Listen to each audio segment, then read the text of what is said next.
I'd like to call the meeting of the Carver School Committee to order. If everyone could please join us in the Pledge of Allegiance. I pledge allegiance to the flag of the United States of America and to the republic for which it stands, one nation, under God, indivisible, with liberty and justice for all.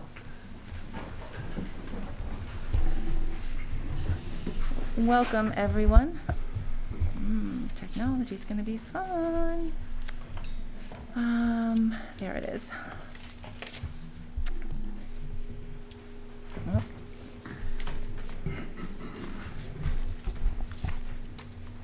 Okay, so Scott, you're going to start with recognitions? Yep. So just a reminder to everybody that this meeting is being held virtually in accordance with the Governor of Massachusetts March 12, 2020 order suspending certain provisions of the open meeting law.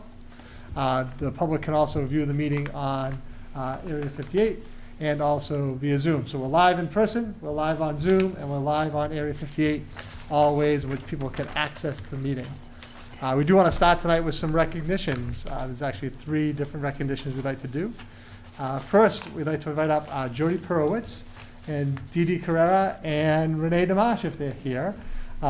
Jody gave a donation of 25 Strider bikes for the elementary school, so we want to talk about that a little bit and just thank her for that donation.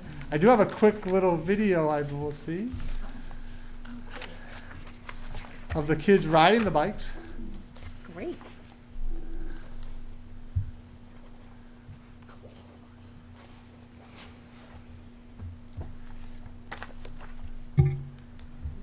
Oh, sorry, I went full screen. So those what the bikes look like. It's buffering a little bit on us here. Showed a lot better on my screen.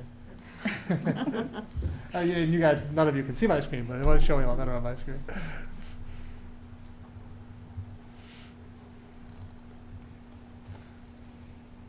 So we were just excited about the donation, wanted to talk a little bit about it, and thank Jody and Renee for their work on this. So Renee, I don't know if you want to start a little bit, just talk about the process. Sure. And thank Jody. There's an organization called the All Kids Bike, which their goal is to get, and their mission is to get all kindergarten students on Strider bikes, which are balance bikes. The great thing about these bikes is they convert to pedal bikes. So you start, there's a whole curriculum that comes with it. So I've been following the curriculum pretty closely.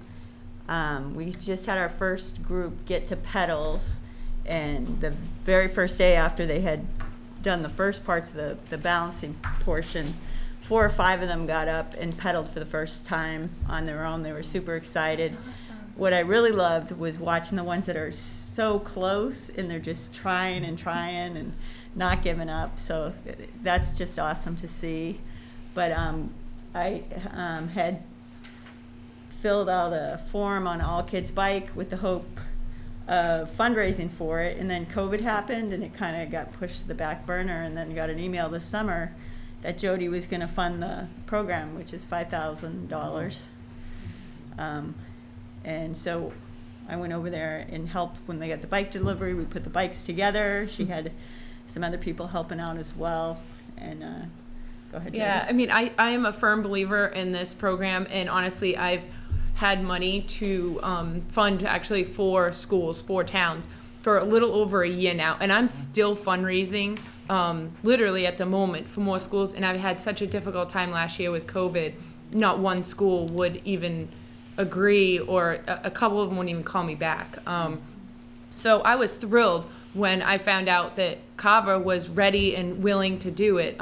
So this is something that I am passionate about. These little kids need to get on 2 wheels, and I know parents don't seem to take the time or have the time, or it's easier to give them an iPad. And I'm a firm believer, when I grew up, we were outside. That's my brother and I were out riding bikes, and even if it was just in the driveway. And it's sad because I don't see that so often anymore. So I love this program to be able to get kids on bikes in school. They have to go to school anyway, so now it's something fun that they can look forward to and maybe give them reason to go outside more often.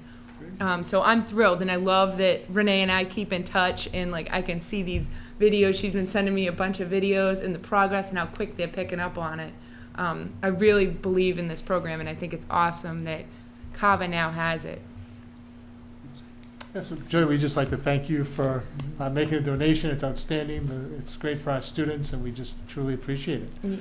No problem. Absolutely. Yeah, Yeah, thank I'd you like very to- much. Oh, sorry. No, I thank you so much for your generosity and for your passion. I'll share with you that on Friday when I was putting my second grader on the bus, one of the neighborhood kids who's in kindergarten came trying along, and he had his helmet attached to his backpack. That's and me and the awesome. other mom looked and we're like, what does he have a helmet for? Because, like, you know, I'd seen it, but then, you know, you don't think about it. Yeah. And he was like, I get to ride a bike in gym today. And he was so excited. And his mom was like, yeah, he has an extra large head, so we weren't sure like if they would have helmets big enough to fit him. So we just thought, and he really wanted to bring his own. Like, the joy that was on his face, like, That's I don't so even know that a awesome. picture could have captured it. So I can tell you that at least that little boy in my neighborhood super appreciates, you know, this. That your makes it generosity worth it kindness. alone. That's awesome. I think thank you so much for supporting our schools. You're amazing.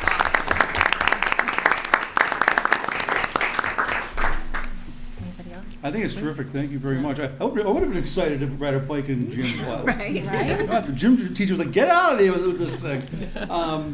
What's your fundraising mechanism? I have a couple of different ways that I've fundraised, but mostly my father and I own a motorcycle shop in Halifax, Okay. and we've had motorcycle runs that we've raised money at, and different things that I've done to raise money. So I keep doing it because, like I said, I'm a firm believer in this, and I really want kids to get on two wheels, and not necessarily just for my own business, but to carry it on, even if it's just through bicycles. Right. But my hopes is too that they'll carry it on through motorcycles, and you know, and motorcycles is my passion, so I like to be able to give the kids the opportunity. It's awesome. Is there a website or a Facebook group or something? Or You could just go to Perowitz.com, Okay. you know, on Facebook or our website, and kind of see what we're about. But my life 100% revolves around two wheels. That's what we do. It's my father and I eat, sleep, and breathe motorcycles. So I love that little kids are starting off in kindergarten on two wheels. so we don't have to worry about motorcycle club colors in the elementary school. They might be starting their own club in kindergarten. And one more thing, so you mentioned, and thank you ladies, both of you, it's tremendous. This just helps develop their balance for even later in life, right? Yeah, Just get- and it's good bilateral integration using both sides of their body and their core muscles. And awesome. so they do start out balancing. Even the kids, so I've been finding in the kindergarten classes about 4 or 5 kids know how to pedal already. But that's out of the whole class. And so that we have little routes we take in the gym and set up different paths. And they start out just striding, and then we play red light, green light, where they have to stop, so they learn to control the bike. Yeah, that's great. And then we do yellow light, which is when you put your feet out, Doesn't mean go and they faster? glide. That's when they glide. No, it doesn't mean faster. hit the gas, no. And then they glide, and there's a whole curriculum that you can follow, and then before they know it, they're sitting confidently on it. Some of them, if you were able to see that video, some kids standing, just kind of walking over the bike. But that pretty much ends the first day. Once they start sitting down and feeling, you know, how to get going. They tell you not to ever hold the bike for the kid, if you are helping someone to hold the child, so they're always in control of the bike. And then once we get the pedals, that's when they start. They even use them almost like a balance bike still at first, and then some of them just start pedaling.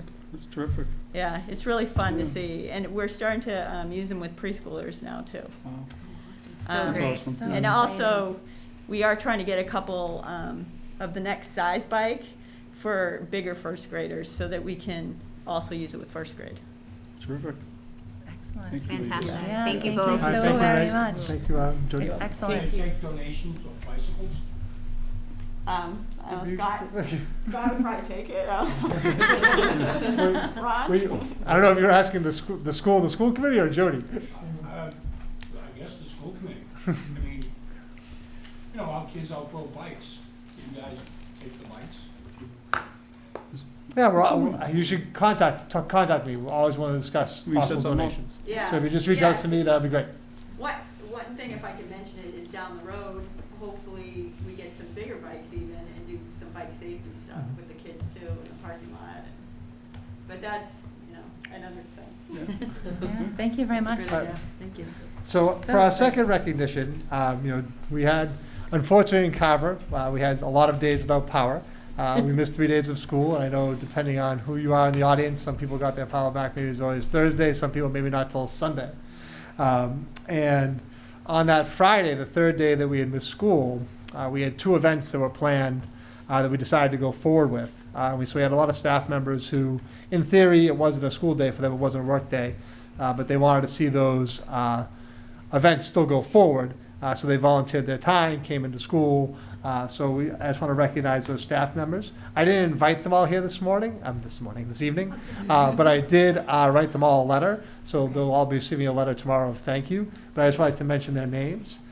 So for the Salem field trip, which was for our juniors and seniors, Roger Tate, Karen Schoen, Jackie Perkins, Kendra Markham, and Sean Vance. So they spent the whole day in Salem with the kids. They left about 7:30 in the morning and came back around midnight, so it was really a full day activity. And I think many of our students at that time still didn't have power, so I think they were very happy. I think they were happy to go to Salem, but I think they were happy to go someplace that had power. So that was a good thing. And then we still, that Friday evening, we had the trunk or treat event planned. And the staff came forward and still did that. It was a great community event.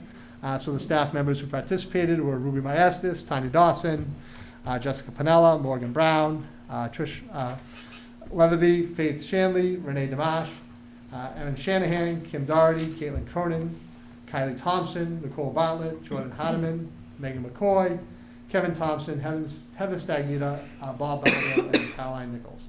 So I just want to thank those staff members who had those events go forward even though school was closed and we had a power outage. And then our last recognition is to our chair, Stephanie Clardy, who has been voted in as the chairperson of Division 7 for the Massachusetts Association of School Committees. So that just happened this past weekend. And so Stephanie's going to be serving in that role and is going to be working on a regional level with the Mass Association of School Committees, representing the community of Carver, and then also probably bringing back some great ideas to the community of Carver from that group. So just congratulations to Stephanie. We're excited to have her in that role. I don't know if you knew that there was going to be a recognition. Thank you. No, I did not know. I don't know if Stephanie, if you have any words to say about being in that position, or? I'm very excited. There are about 120 school committee members in Division 7, including Carver, Wareham, the Cape, and the Islands. So I'm very excited because there's so much opportunity for knowledge sharing and for we actually get to host events. So I'm looking forward to getting to know a lot more of the people in other communities. And I'm excited for what it can bring for Carver. So I'm excited for the opportunity. So it's a 2-year term. I go to training in December and then a retreat in January. So I will keep the school committee informed about opportunities that come up and events and training and things like that. So I was unaware, but thank you. I'm very excited for the possibilities. So thank you. Okay, so moving on. What's next? Comments from the Eapc? And Right. I see that Tom is here. I think Tammy may be here as well. Can you hear me? I can't get my video going, but. So hey, Tom, Tom. give me a second. I will turn your video on. Oh, okay. There you go. You should be able to turn your video on now. Okay, let's try it out. Sneaky. Oh, Sneaky. here we go. There you go. Hey, Here we Tom. go. Hey, everybody. Hey, Tom, how you So good evening, everyone. I hope everyone in the Carver community was made it through the storm safely. I know that storm caused some severe damage throughout the communities. Personally, I was out of power for over 24 hours, which made life difficult with the little guys. Definitely say that. Also, with this being the only school committee meeting of the month, I want to wish everybody a happy Thanksgiving. My mind can never go wrong with family, football, and food. So everyone gets to enjoy some well-deserved time off. Thanks, everybody. You too, Thanks, Tom. Tom. You Thanks, too. Tom. Thanks, Tom. Take care. Okay, so next we have comments from the Student Council and Captain's Council. Jay said too, so everybody can talk?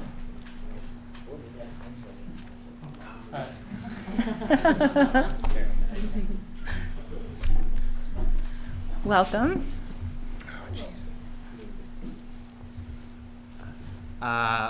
We are the captains of the cross-country team who are representing the Captain's Council today, Matthew Buck and Luke Holden. This year, the cross-country team won the small school division this year. And we compete this Saturday in Westfield at Stanley Park for the Division III championships for the first time in 4 years. Oh, excellent. That's great. Congratulations. Very exciting. I'm Luke Holden, and I just wanted to talk a little bit about the Powerpuff football game. The girls' Powerpuff game is back after a 1-year absence. The game will be played on November 23rd, starting at 6:00 p.m. It is sponsored by the Captain's Council, and all proceeds will go to the Plymouth Area Coalition for the Homeless. Oh, excellent. That's great. Thank you. Thanks for the Well, update, good luck. guys. Thank you for sharing your Congratulations. updates.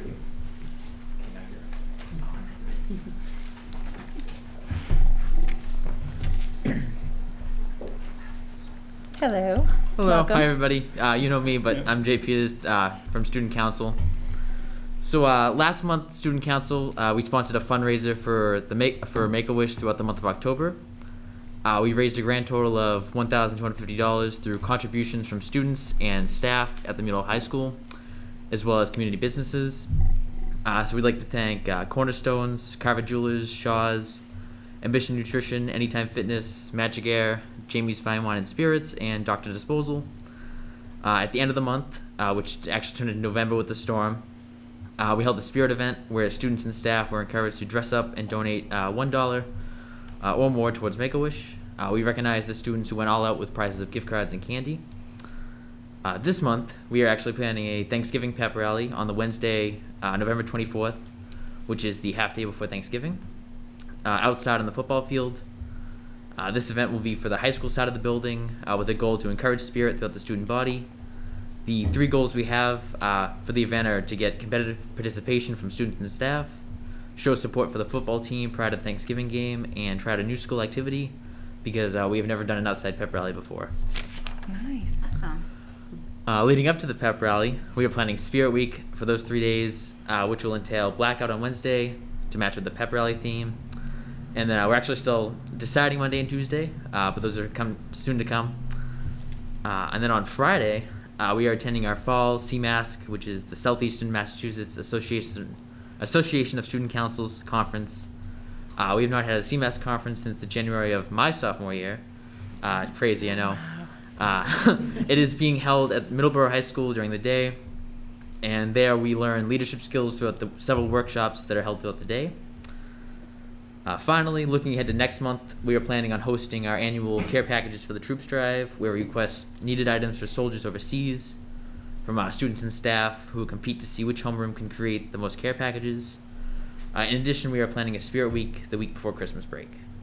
Thank you. Excellent. Thank you. Thanks, Jay. Some really great stuff coming up. Okay.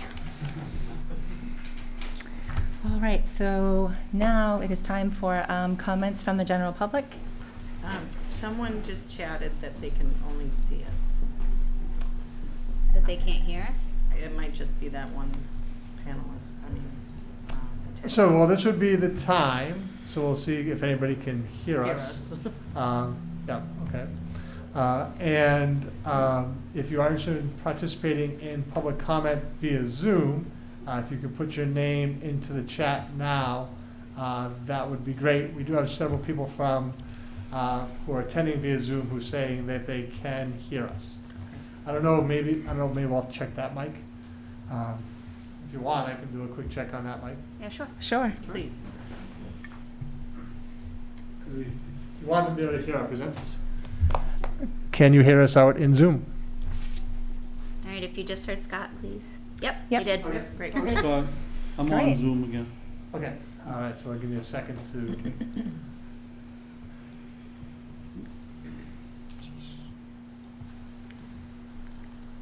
It's right. So we're gonna do it in the room first? So, yes, is there anyone that is in the room with us that would like to speak? Right on up to the table, to the microphone. And as is customary, everyone gets 3 minutes to speak at public comment. Jerry DeCosta, 71 West Street. I did a simple search online that I found many stories regarding masking children. From the CBS Local in Denver, Colorado teaches a blue masking tape to tape masks to middle school children's faces to stop them from pulling them down in class, while wearing the roll of tape on the wrist like a bracelet. From a press conference from Representative Fine in Brevard County, Florida, Sophia, a nonverbal Down syndrome little girl, stepped off the school bus with a mask tied to her face with a nylon rope. The mask was full of saliva. The school's answer to the parents? The school board told us that we had to have masks on all our students. She not only had a mask that day, but the school had been having her wear a mask against IEP for over 6 weeks, roping it to her head. They forgot to take it off that day. Needless to say, a lawsuit is pending. From the American Military News, a parent from Livingston, Montana reported that her son was ordered off the bus for not wearing a mask. No accommodation was made by the driver, and the child was ordered off and left by the side of the road. From the Tampa Free Press, a 7-year-old student has been slapped with a total of 36 days of suspensions and multiple in-school disciplinary actions for not wearing a mask. She's standing up for what she believes in, and I fully support her. She may have to repeat 2nd grade because of this. From Joseph Ladapo, the Florida Surgeon General, in terms of the data that supports mask use in kids and mandates for masking kids, it's very weak. And that's a fact. The highest quality data find no evidence of benefit. Putting a mask, something on the face of your child, that's a parent's decision. It's not a school board, or governor's decision. And parents have been placed in these impossible situations related to the health of their children. Meanwhile, in Hyannis, the Mass Association of School Committees held a 3-day convention, maskless. The hypocrisy is unbelievable. These are the same people that are telling parents that the mask must be worn by their children. It's time we brought some sanity back into the school system. The children are there to learn, and what they're learning now is that everyone is sick, and we all should be afraid of a virus with a, I'll say it again, 99.9% chance of survival. Carver School Committee and Superintendent Iep, is that COVID relief money really worth more than a child's well-being? Can you really impose this unlawful mandate, the goalposts having been moved again? Time to start representing we the people and not the bureaucracy. Thank you. Thank you. Is there anyone else present in the room that would like to speak? I just want to remind everyone that public comment is the only time that people are allowed to speak at one of our meetings, unless you're here as a presenter. Is there anyone that has put their name in the chat? I don't see anyone, but. No one has put their name into the chat to participate in public comment from home. Okay. So we will move on to approval of minutes from the October 18th, 2021 meeting. Make a motion that we approve the open session meeting minutes from October 18th, 2021. I'll second. Okay, we have a motion and a second. Is there any discussion? Nope. No. Okay, all those in favor? Aye. Aye. Thank you. Okay, so that brings us to communications. There are no specific communications for this evening. Okay, so then that brings us to reports from the superintendent. Okay, so first we have personnel updates. So we have had a few new hires. As we've talked about a couple times, we've had some open positions for our ESPs, so we've been able to slowly fill some of those positions. So new hires since we last met. Susan Welch is the ESP at the elementary school. Jacob Sherborne is a long-term sub English teacher at the middle high school. Christina Lyerly as an ESP at the middle high school. Kayla Hartley is a .75 math and science teacher at the middle high school. Kimberly Gullylove as an ESP at the middle high school. Taylor Avery is a CDL bus driver, Florida position, and assistant mechanic. Taylor was with us before and returned. So we're happy to have Taylor back with us as the assistant mechanic. And Michael Pont as the varsity girls basketball coach. Great. Want me to move on to civics presentations? Yes, All right. please. So as part of the 10th grade United States history course, students need to complete a civics project as a common assessment. And for this year's project, students had to create a public policy website. So we're excited to have some of those students here with us today who created websites. And Chris Tresker, the social studies teacher. Chris will kind of give us a little bit of a little overview of the project, then we'll invite the students up to talk about the websites they developed. Excellent, thank you. Thank you for having me tonight, everyone. Hello, welcome back. Each year for grade 10, we focus one of our common assessments purely on civics. And myself, Brian Lamoureux, Brendan Cully, a couple other teachers in our department, we created a public policy site where the students will investigate a current event topic that they feel strongly about, and they will basically do some research and present some different opposing viewpoints on it, with the goal of trying to reach out and find both like a federal government piece, like how it's a national issue, but then also look at the local piece and how it kind of relates to them on the local level. So this year's question, each year the question changes, and the question is generated from C-SPAN. A couple years ago, we used to do a video contest, and then through COVID, we kind of changed the assignment a little bit to a website. So the question was, what issue do you most want the federal government to address in 2022? And regarding the assignment overview, students in partners or small groups would explore a national public policy issue from multiple perspectives and contribute findings to a nonpartisan, informative, and engaging website. And they use Google Sites as their platform. Regarding civics, as Mr. Neef was talking about, the two main content connections that we're making, institutions of government, how do the institutions of the U.S. political system work, understanding the whole idea of the different branches of government and different levels of government. And then just the other piece which ties into civics is the rights and responsibilities of citizens, and specifically dealing with what the individual's role in maintaining a healthy democracy. So in a moment, I'm going to call up three different groups of 4 students, and each of these students picked different topics that they chose as a small group, and we spent about little over 2 weeks working on the entire process. So I'm very, very pleased to have them speak on behalf of their assignments. So I'm going to call the 4 of them to come up, and could I get a couple more chairs just to kind of put it here? Absolutely. Come on up, crew.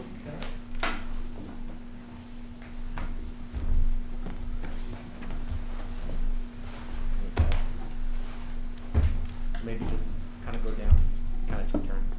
Yeah, if everybody could introduce themselves to the committee, that'd be great. Yep. I'm Madison Butler. I'm Sarah Gould. I'm Emma Sanson. I'm Dylan Young.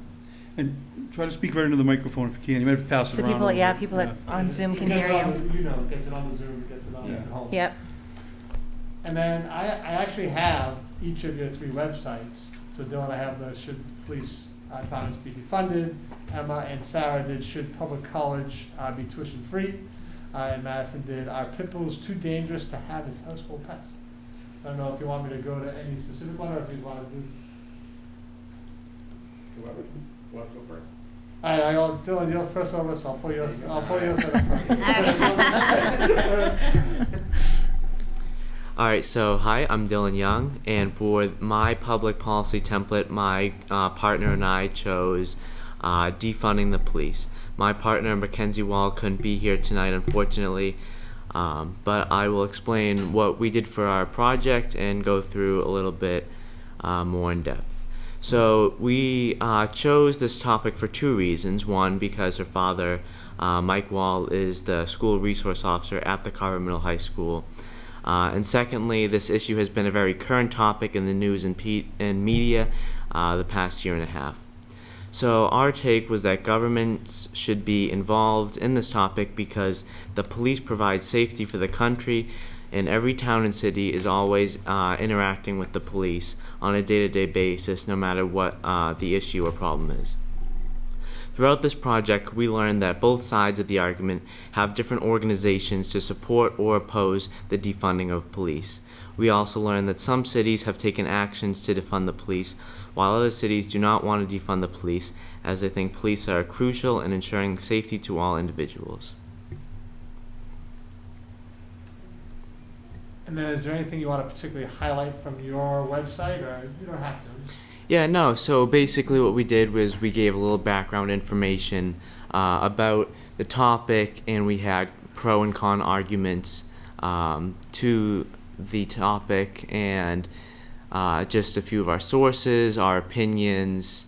That's about it. Okay. Thank you, Dylan. Yeah, thank Excellent. you. Thank you.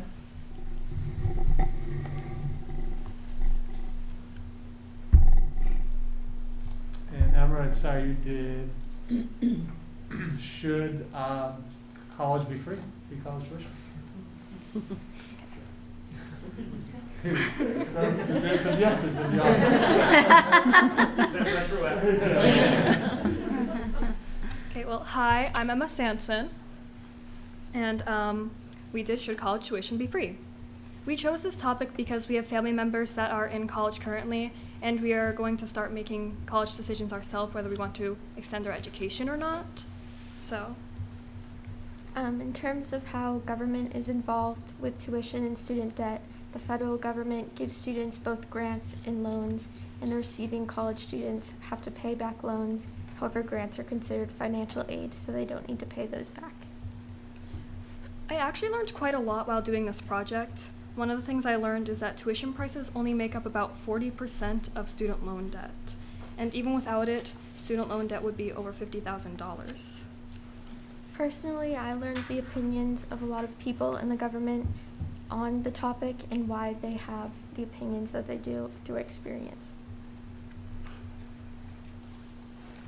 Anything you'd like to highlight from your website in particular, or is there any page that was, again, not putting, I am putting pressure on you, but not trying to put pressure. You can say, no, that's fine. Nope, you're good? Okay. What was your conclusion? Should it be free? I said that it shouldn't be free, but it should definitely be lowered. That was my personal opinion. And what about you? Also agreed that it should be free. Okay. I appreciate that. Thanks. Thank you. Hi, I'm Maddie Butler, and I'm talking about the ban on Pitbulls. We chose this topic because it's very unheard of. Like, up until we started doing this project, I didn't know that people were currently trying to ban Pitbulls from being household pets. And we said that within, like, the research, we found that a lot of the arguments saying that, yes, Pitbulls should be banned are very unlogical, in my opinion.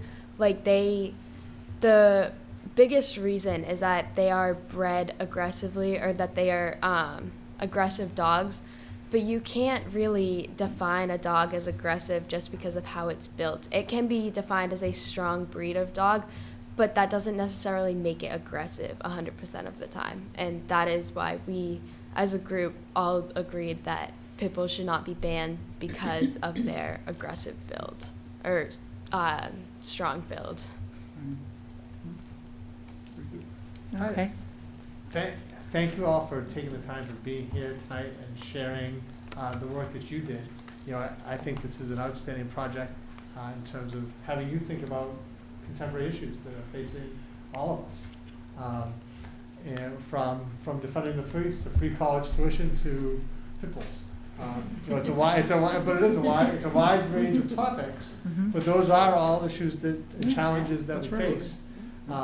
And from the perspective of the civics piece, you know, I think the structure of the project is really strong in terms of, you know, if you look at the website, each website had a background page, a pro argument, a con argument, some sort of call to action. they had to put in a couple interactive features, whether it was a video or websites to link to for more information, and then, their voice, what their thoughts are and what they learned and through the project. So I think it's just a great approach to doing this project. So I thank you for representing your classmates and for being here tonight. You did an outstanding job. I appreciate it. And Absolutely. That's the committee if they have any other thoughts. Or I have a question. Okay, how long have these websites been up? So they were completed last week, and they've been published for about 2 days.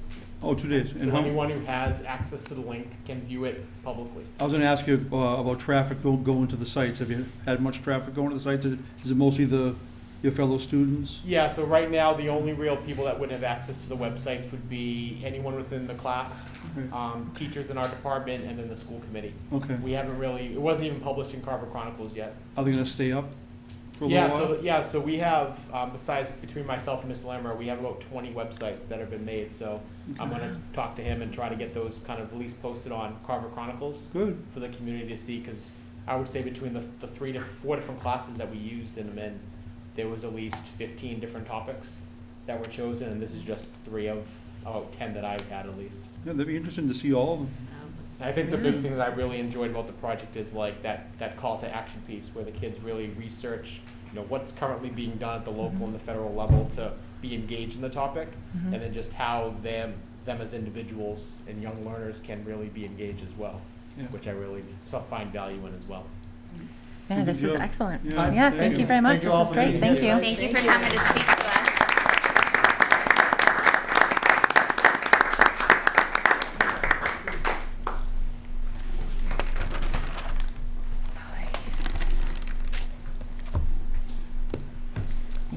All right, ready to move on to our COVID update for this meeting? Yes, please. All right. So in terms of cases within the Carver community, we're pretty flat actually in comparison to the last time we met 3 weeks ago. From the state dashboard from November 8th, from the state board from November 4th, last Thursday, our active case count over the last 2 weeks within the community Carver was 41 cases. Previously at our meeting it had been 40, so a little consistency there. Our average daily incident rate over the last 14 days as of Thursday, November 4th, was 23.9 in comparison to 23.3. And the positivity rate over the last 14 days was 6.12% compared to 5.19%. So if you actually look over the last 3 or 4 weeks of data for Carver, Carver's been a little flat. So there hasn't been a growth in cases, cases haven't diminished.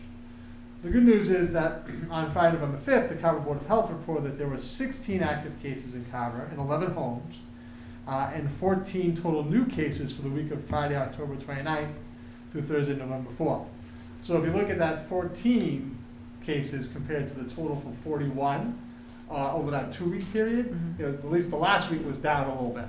So maybe we'll see that a little bit of a trend, that when we see this week's data come out, then our overall case will be down. But generally over the last month, Carver's kind of been a little flat, consistent in terms of the number of cases we've had. If we're going to look at that in terms of the school, at the school, we did have a little bit of bump of cases right after our last meeting. Now, they're not reflective in the current COVID dashboard because it's 10 days have passed, so many of those cases have passed through. So after our homecoming dance, we did have a little bump of cases at the middle high school. As I said, most of those people have cleared active status. We're in a good position. So as of today, looking at today's numbers, so today, November 8th, at the middle high school, we had 4 students with an active COVID status. We had 2 students quarantined. We had 5 students participating in test and stay. And we had 1 staff member with an active status. At the elementary school, we had 2 students with active status today, 2 students in quarantine, and no students participating in test and stay. We had 2 employees, 2 staff members with an active status. And for our district-wide employees or staff, we don't have any cases right now. So no active cases, no one in isolation, no one in quarantine, no test and stay.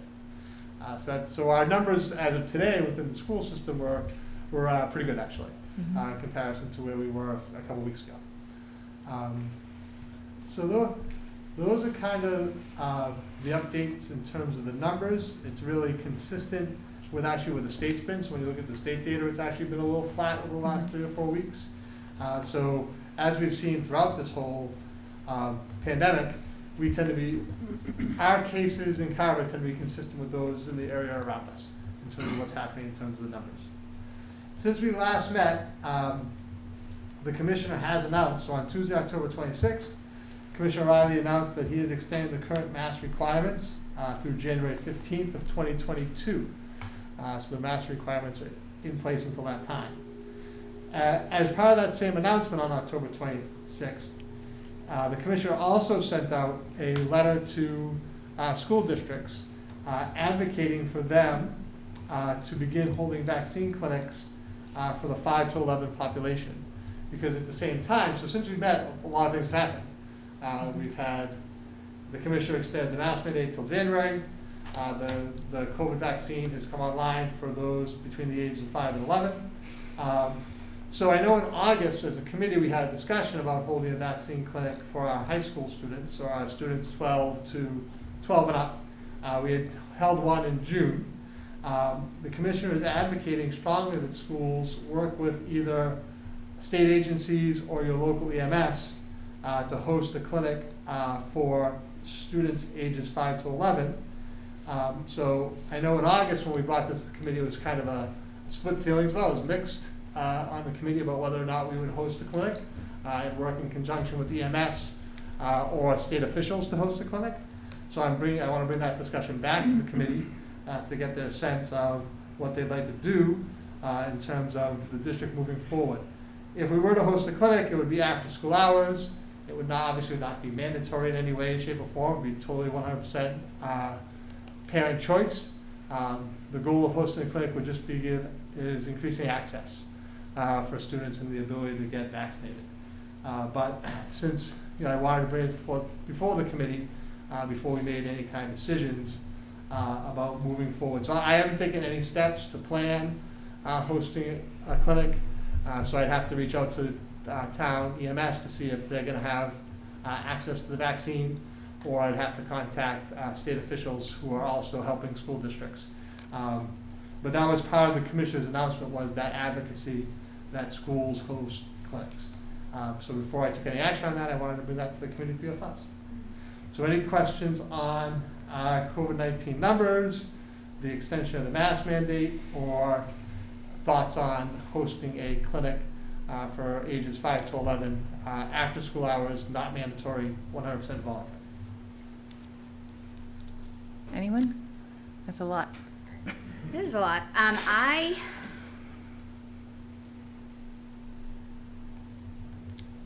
don't think it should be this committee's decision on whether a vaccine clinic is held. I'm not a fan of promoting a vaccine in any way, shape, or form. I think that is family's choice, and so my recommendation would be to put out a survey and ask parents if they would like a vaccine clinic, or if they choose to vaccinate their children, if they're going to go see their child's pediatrician or go to CVS or wherever. And if the community wants a clinic and they need a space to be held, then so be it. But I think that should be a community decision and not this board's decision. That's my opinion. I don't think that we should be taking any kind of stand or promoting or encouraging in any way. I believe that is each family's individual decision whether or not to vaccinate.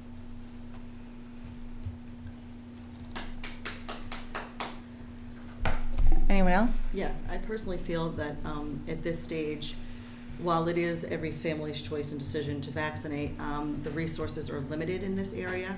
Appointments are filled up at every pharmacy around town. The closest one to us right now where you can get an appointment, which isn't until December, is in Middleborough. Kingston Elementary just held a vaccine clinic over the weekend that had pretty high attendance, and it was walk-in. I think for people with limited resources, it would be a convenience. And again, if the parent is choosing to vaccinate, then they can go to the clinic. If they're choosing not to vaccinate, they don't have to go. But I think in this community, it would be helpful to have that as a resource. And again, after school hours and, you know, a parent's choice, obviously. But knowing for me personally, trying to get an appointment, the pediatricians don't have them right now.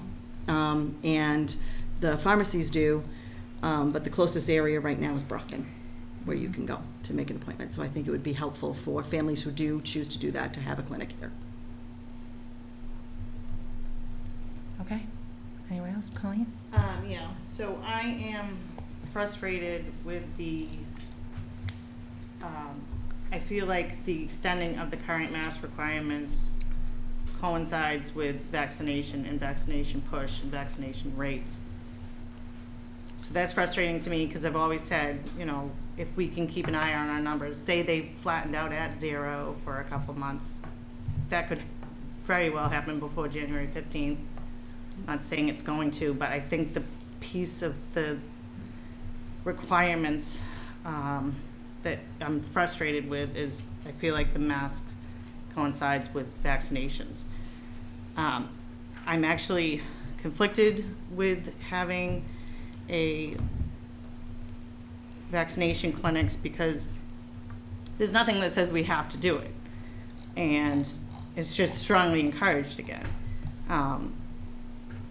But that being said, parents have already made up their mind, or are making up their mind, whether or not they're going to choose to do so. So I don't see any fallback. It doesn't mean just because there's a vaccination clinic in town that you have to get vaccinated. So I'm still, and if it's held after hours, they can elect to do what they want because they've already made up the decision what they're going to do.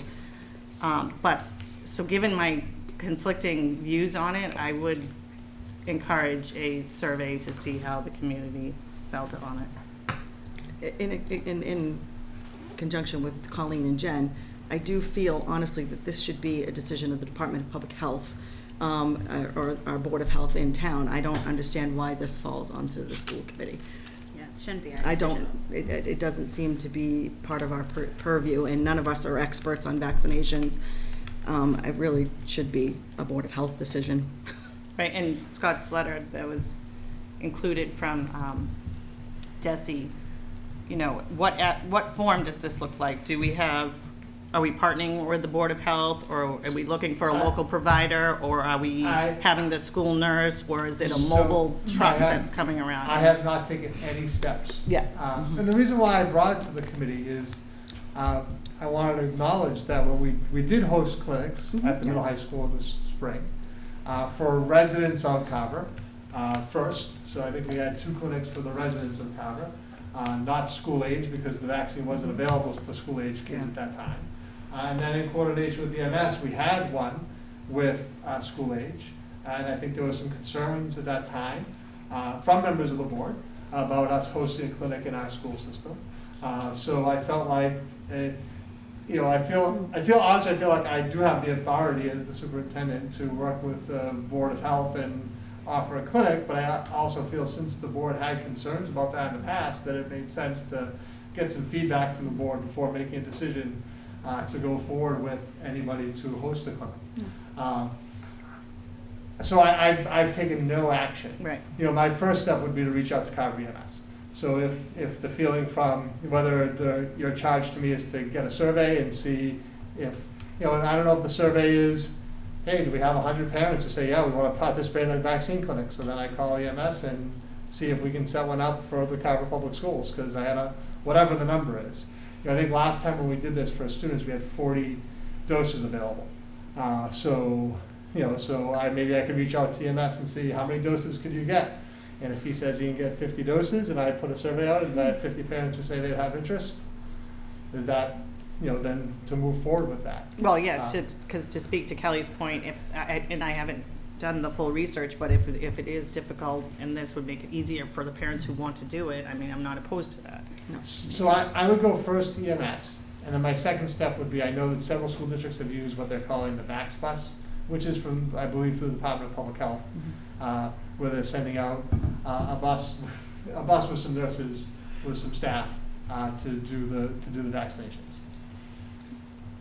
Yeah, I guess. So, but like I said, I wanted to get some input from the board before I took any action. Yeah.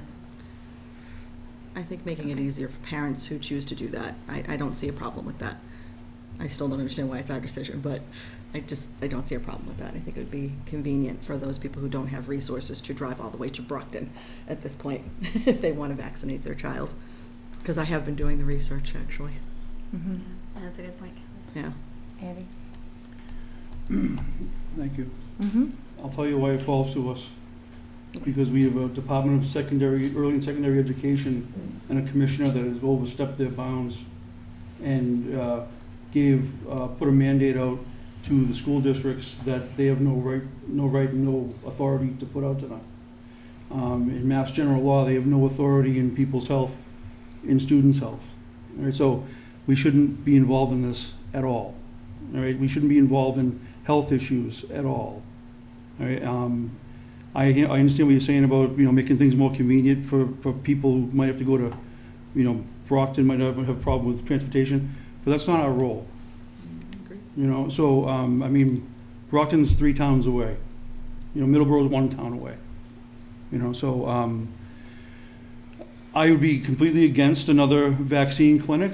I was against the first ones because, no matter what anyone says, this, vaccine is still unproven and still in emergency use trial for at least until next year. Okay? And as far as I'm concerned, I wouldn't want to. I don't think we should be involved at all in promoting a drug going into a kid 5 to 12 or any age where there's been no long-term studies. We don't know what the effect is going to be on their reproductive systems. Could it make them sterile?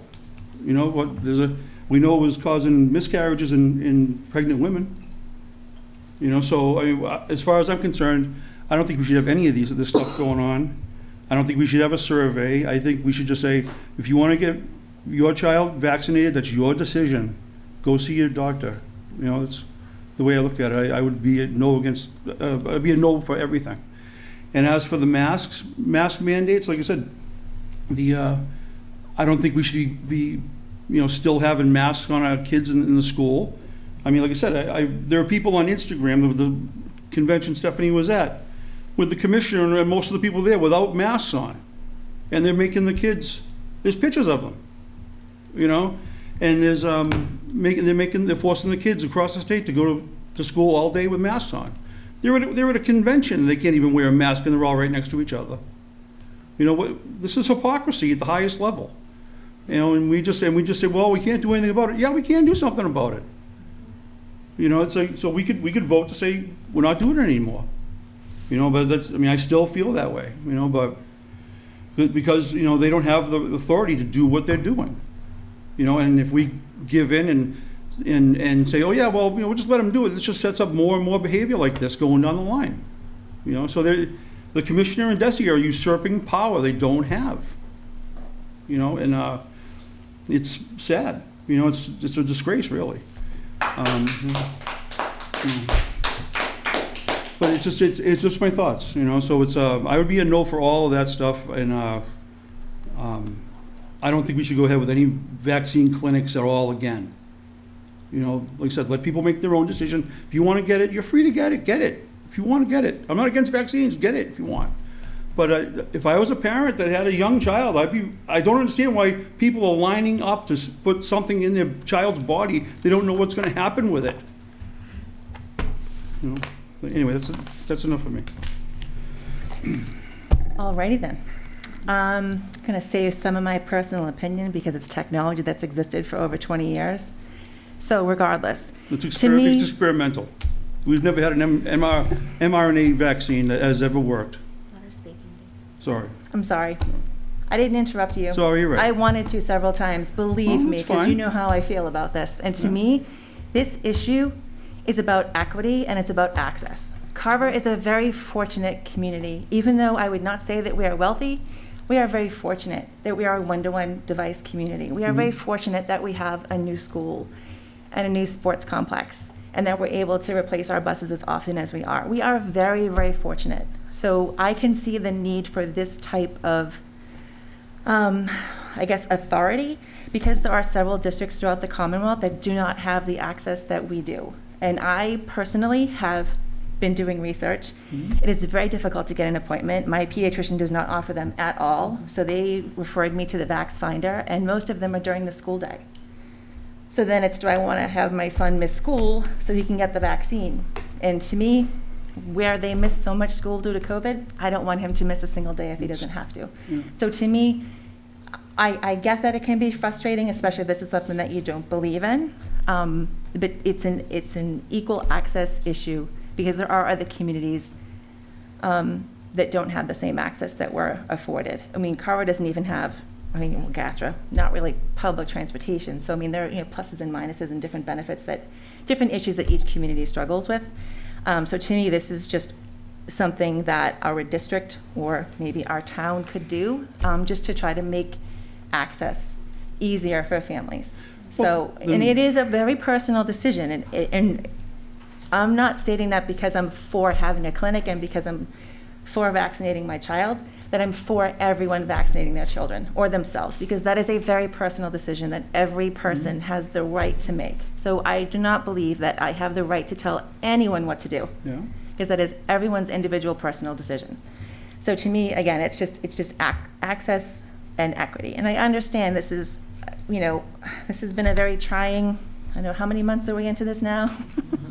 I can't even remember how far we're into this now. Over a year and a half, right? Right, yeah, almost. Over 18 months. Right? So, and I understand that no one likes the masks. I don't like wearing one, but I wear one because I believe mitigation strategies are helping the kids to stay in school where they need to be. And not everyone at the conference, just to say, was not wearing a mask. There were plenty of people there that were wearing masks.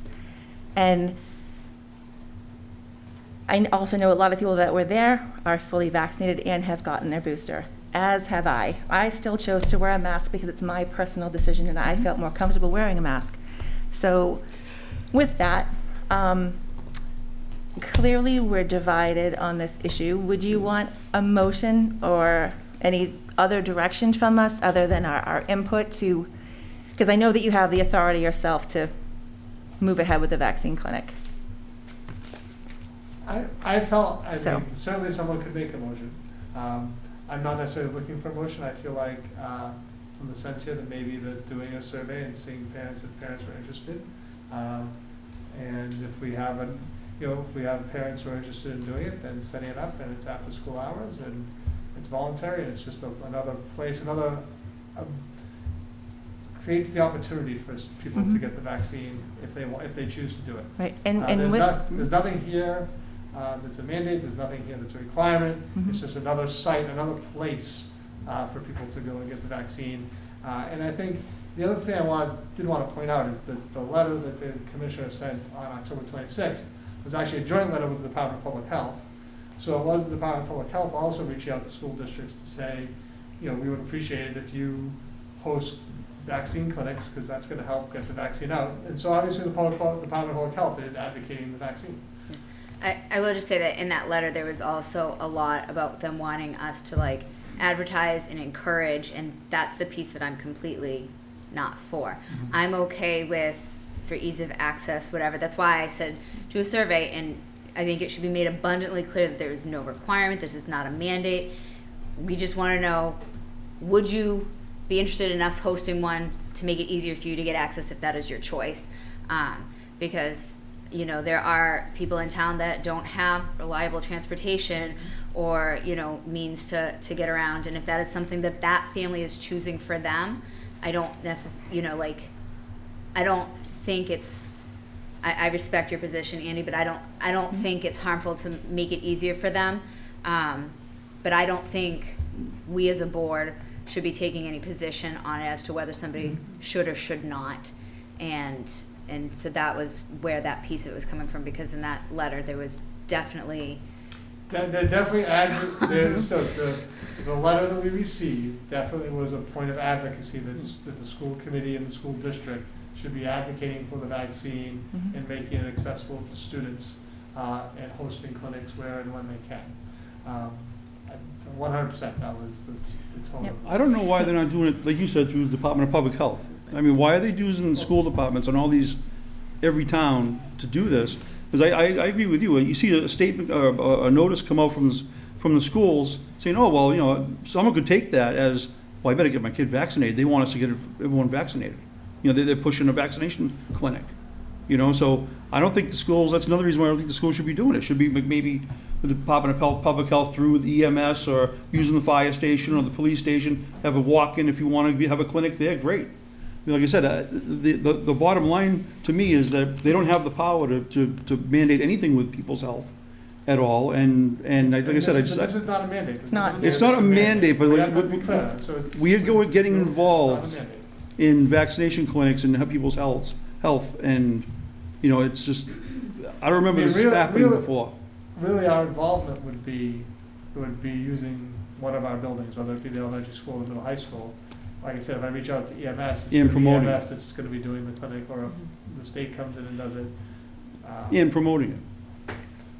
Well, promoting it from the standpoint of, yeah, we would probably facilitate making the appointments. Right. And that's what we did last time, is we facilitated making the appointments, so the appointments came through us. And I mean, I'm sure it would be clear that it's optional. Yeah, And there'll be 100%. consent There'd forms. all the Yeah. consent forms need to be filled out, whether you get the vaccine, the consent form is the same, is my understanding. And last time when we did host a vaccine clinic for our high school age students, it was the same consent that would be done at any other place you get a vaccine. And they had to do it for both shots, the first shot and the second shot. So it would be clear that it was optional, it would be clear that it was, you know, they would have to fill out the same consents they'd have to fill out wherever they're gonna get vaccinated. Would it be on school letterhead, it wouldn't be, I mean, ultimately I get it, because it would come from me, so if I'm the one sending it out, it's coming from the superintendent. But I'll make it really clear that this is totally just an option. Yeah, and I think we're all unified in that. We don't think that we should have the right to tell people what to do. No, of It's a course. personal decision, so it's just an access point for people, because it is very difficult to get Very. appointments. I mean, unless you want to drive an hour to Rhode Island. It's very difficult. So it is very challenging, so. The only question, I'll go back just so I have clarity in terms of Mhm. my next steps this week, would be, you know, Jen, you had mentioned, and Colleen, you talked a little bit about a survey. I don't know if it's so much as a survey, just saying, would you be interested in doing it? If I put a survey out to 1,500 kids, well, right, or if we say it's gonna be elementary, you know, so that's 800 kids in elementary school. If I put it out to 800 families, and 100 say they want to, and 700 say no, there's still 100 who want to. So why would I not, if I have 50 shots, why would I not still set up this? Mhm. It shouldn't be Still in the set it up. school, shouldn't be in the Right. school. Why would I still not set it up? Yeah, Because I have 100 families who want to, even though 7 out of 8 said they don't want to do it. right. But I think 1 out Amy of 8 had a said they good do. point of, you know, maybe you should reach out to the EMS director to see if they've How many thought, doses we'd have, and well, how many doses, and if they've even thought about it, and, you know, could it be done at, you know, the fire station or another facility, or does it need to be the school because of space? right, and then it could possibly be done at another facility. And could it be something that the Board of Health announces, you know, in, you know, in our, you know, EMS department? Like, does it have to come through the schools? At the point of the last vaccine clinic, the middle high school was the only registered accepted facility in our town to host a vaccine clinic. Okay. And that's directly from Mike Ryan, because I asked him about it. When that whole thing happened, I talked to him and asked him for some clarity, because I wanted to know. Yeah, there's a process. So unless something's changed between then and now, which is possible, maybe they'll loosen, I don't know, maybe it's changed, but at that point in time, that was the only building in town. Okay. So that's why, because So even I guess my community next was step, I'll there. reach out to Mike Ryan and see if he even has access, if the town EMS has access to the vaccine. If they do, how many doses they would have, what sites in Carver are possible sites or locations for the clinic to happen. You know, but I do think even if EMS said that they could do it at the fire station, right? They would still probably ask me to help make people aware that it's happening, Mhm. because I have access to all the parents. Yeah. And they don't necessarily have a means to, I can sit down and send an email to every parent in the district. And they don't necessarily have that means. Right, and just do make that, it so- absolutely crystal clear that it's completely optional. I mean, clearly, which I know that you will, but just so that everyone else is aware, we're all in agreement that we should not be telling anyone what to do. It's just an access point. Because it is a very personal decision, so. All right, so I will reach out to the town EMS see what's available, and then, just give a follow-up in terms of information, and if they are able to do it, I'll put some information out to parents and say that it's 100% voluntary, and also look at what sites we could use. And maybe it's not one of the school buildings, maybe it's a different site in town. Now, would that be something that you would move forward with? Yeah, And let each of us I know? don't think it makes sense to move forward with before our next meeting. That's what I was just, that's what I was alluding to. Our next meeting is actually scheduled till December 13th. Mhm. So that's 5 weeks out. I don't know if it would make sense to wait till our next meeting to come back and do a report on this is what EMS says they're able to do, and let's schedule it for the end of December, beginning of January. I could certainly do that if that's what the committee would like, and just bring back information on our next meeting. Or we can just say, go forward and I don't know make it how anyone available else if we feels, can. but I would prefer it's done sooner, if you could just communicate it to us to let us know what you find out. And then if the committee feels that we need to, schedule another meeting to discuss it further, then we can certainly add a meeting between now and December 13th. Okay.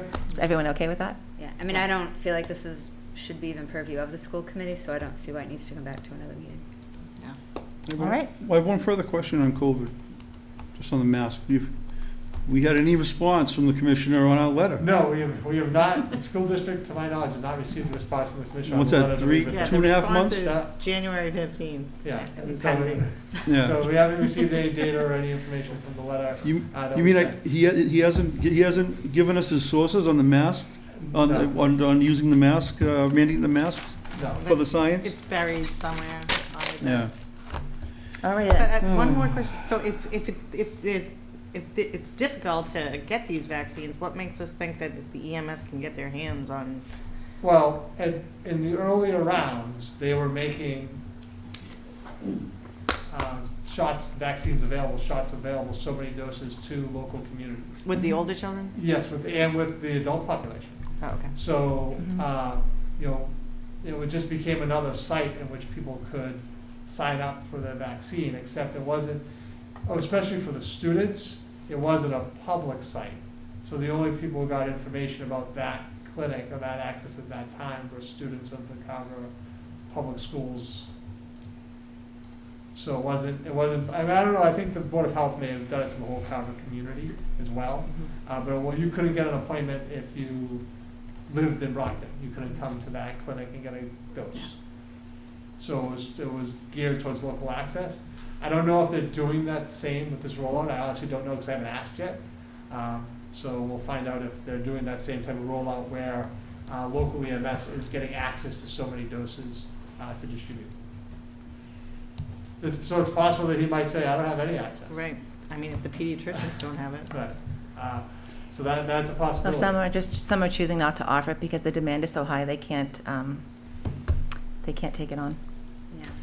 I mean, so I do know that the state is intentionally coordinating with schools. As you said, you mentioned some local communities that had one just this past weekend. Kingston did. Yeah, so the next step would be to reach out to the state, because they are intentionally coordinating with schools, Mass DPHs to Yes, offer that those. was clear. Yeah.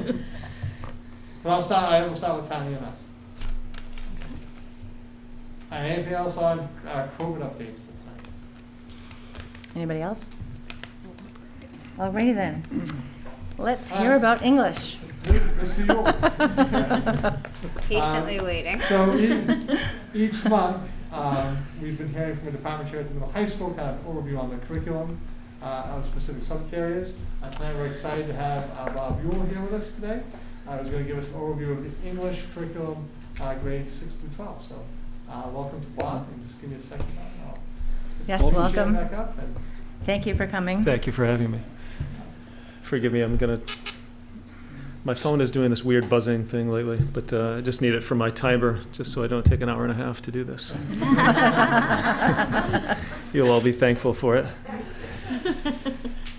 All right, so thank you for having me. I'm the English department chair, and I couldn't help but just give you this quick slide. This is my family. my amazing wife, our 3 girls, and that is a real elk eating real pasta from our camp stove in Yellowstone National Park this past summer. That's amazing.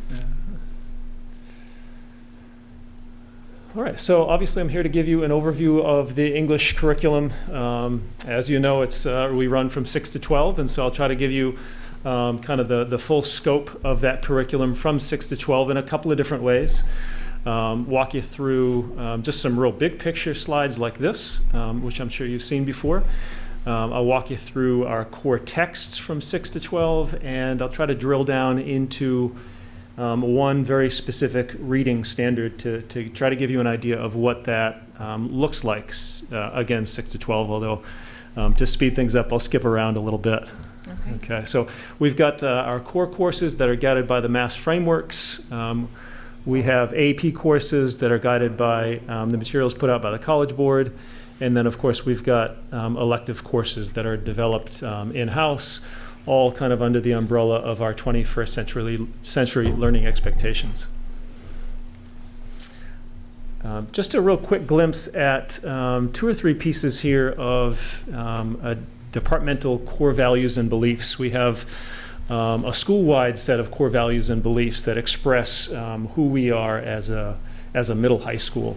A number of years ago, when I first stepped into the role of department chair, we developed some English core values and beliefs that I'm really proud of. I'll just read a couple of pieces of them if you don't mind.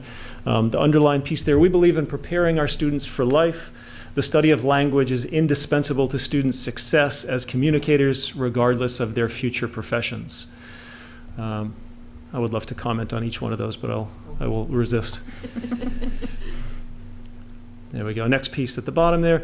We put stock in the daily grappling with great literature because it poses questions that challenge our assumptions and strengthen our convictions. Of course, just a statement about literature there and our belief in literature. And then lastly, we value consistent self-reflection and evaluation as essential elements of the writing process because these practices lead students to a precise understanding of and control over their craft as writers. Gives you a real big picture idea of some of the things that we believe in as a department, and we can just skip right through that particular slide. Couldn't help but just put the whole statement up there. Just a few quick things tacked on to our core values and beliefs, just some things that we do focus on as a department. So we have a reading-centered curriculum. So whether we're looking at grammar or vocab or what have you, all of those elements grow out of great literature or are taught through that literature.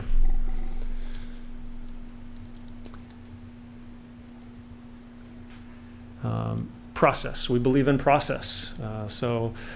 Not that every piece of writing that we kind of lead our students through or assign our students, so we're doing kind of multiple drafts, but we do very much believe in and make sure that our students are able to move from just kind of a very rough draft to brainstorm, just the kind of the raw material, and work all the way through to a final polished and publishable product. And lastly, in that regard, very much also believe in making thinking apparent or visible. As difficult as that is, trying to get students to be able to see what it looks like to really think through a text. And that can be a messy process because I think we're messy thinkers, and education can be a bit messy at times, but try to give that something that's tangible. All right, jumping into now a little bit more specifically our core reading texts. So starting obviously there at 6th grade. We have a couple of core reading texts at the 6th grade because we're also, of course, really trying to introduce them to their middle high school career and trying to get them to really see the fundamentals of reading and writing. Try to get them to really wrap their minds fully around things like plot structure through short stories, poetic devices, and so forth. But our 2 core reading texts at that level are Number the Stars and Hatchet. Moving on to 7th grade, at this point, we see that there are 4 core reading texts, and that will be the case from 7 through 10. So we've got A Wrinkle in Time, A Christmas Carol, Miracle Worker, Esperanza Rising. I'll pause for a minute on 8th grade, just to give you a little bit of a window into how we try to, some of the kind of underlying principles behind our choices for core texts. So we look at The Outsiders, To Kill a Mockingbird, Anne Frank, and Othello. So you'll see a couple of things that are really representative here. We look at kind of a variety of genres. So we've got some fiction, some larger fiction, some nonfiction, and some drama.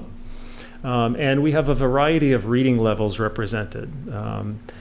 Outsiders is a smaller, more digestible text, a little bit of an easier read, great and kind of engaging kids at the start of the year, a lot of rich material there, but again, a little bit easier to kind of introduce them to the 8th grade year. And by the end of the year, or by the end of the semester, as is the case now, we are digging into Shakespearean drama, Othello, that at the beginning at least looks very much like a foreign language and is in some ways, and trying to really get them to have some confidence that they can actually read that and bring it to life in front of the classroom, and to grapple with all that Shakespeare has to offer in that very serious drama. Walking quickly through 9 and 10, we've got The Odyssey, Romeo and Juliet, Of Mice and Men, and The Glass Castle. Again, those same principles I was just talking about in the 8th grade apply here, of course, as well. And then finishing up with 10th grade, American Lit, Scarlet Letter, Adventures of Huckleberry Finn, Death of a Salesman, and The Catcher in the Rye. We'll pause for a quick commercial break. Actually, that's not coming quite yet. Sorry, my bad. To finish up, just our kind of overview of reading. We have AP Language and AP Literature for 11 and 12. And not to get into the specific readings of those at those grade levels, but we know that AP Language really deals with the study of nonfiction, looking at rhetoric and argument and some of those types of things. And 12th grade AP Literature is just a high-level study of literature, really kind of a capstone of our study of literature. Looking over to the right in the middle, that was contradictory, looking at the middle, Tier 1 electives. So these are our literature electives. This year they're all terms, and we've got literature and psychology, mythology, dystopian literature, and literature and film. We have more courses than that are offered in the program of studies. Those are the ones that we are able to offer this year based on staffing and on student interest. So if you're not taking AP over the course of 11 and 12, you're taking the top course there, Rhetoric, which is based on our AP Language course, and then you're taking a couple of those Tier 1 electives and possibly also a Tier 2 elective. I'm going to circle back to the Tier 2 electives at the end of the presentation. Just to mention quickly now, we've got courses like creative writing, acting, technical writing, logic and reasoning, journalism, and media studies. These are not kind of, quote, core courses, but they are new courses that we're offering to really try to give students some more hands-on experience and to support our work in the pathways. I'll try to give you a more specific window into a couple of those at the end. Here's our quick commercial break from reading, and just to think a little bit about big picture writing. So we've got creative, persuasive, analytical. Just a quick word on that of course we're looking to graduate students who can write in a variety of genres for a variety of audiences, variety of purposes, and so forth. We don't want to just focus on persuasive writing, for example. We're looking for students to be able to craft a story and to jump into a perspective, but also to kind of pick something apart and being analytical writers and be able to kind of give us a tour and explain what's behind a particular text and some of those kinds of things. All right. Moving on to some more reading. So here is where I want to just give you a quick overview of there's my timer. of point of view. So this is one particular standard, and I'm going to try to very quickly just give you an idea of what that standard looks like or might look like in the classroom. I've got it mapped out from 6 to 12, but to save you a little bit of time, I'm going to kind of skip through this a little bit. But we'll start with grade 6. If we look there on the left, reading literature standard number 6, point of view or perspective. The standard itself, as we're given, says explain how an author develops the point of view of the narrator or speaker in a text. So we might use the text number, the stars, in order to teach that standard. And if you'll just look all the way to the right, to simplify a little bit, we might be looking for students to map Anne-Marie, she's our main character and our narrator in Number the Stars. We might be looking for our students to map Anne-Marie's growth throughout the story. So if we're doing that in regards to point of view, we're not just mapping her kind of physical journey, but we are mapping her how her perspective evolves as she goes on that physical journey. All right, we'll go to the next slide there. Just thinking maybe a little bit about To Kill a Mockingbird. So I'll read that standard. Analyze how differences in point of view of the characters and the audience or reader through the use of dramatic irony, I'm skipping just a little bit there, create such effect as suspense or humor. So thinking about something like To Kill a Mockingbird, how we might assess that standard, if you're looking all the way to the right, say really fun stuff. I think students really enjoy this kind of thing. I know I do.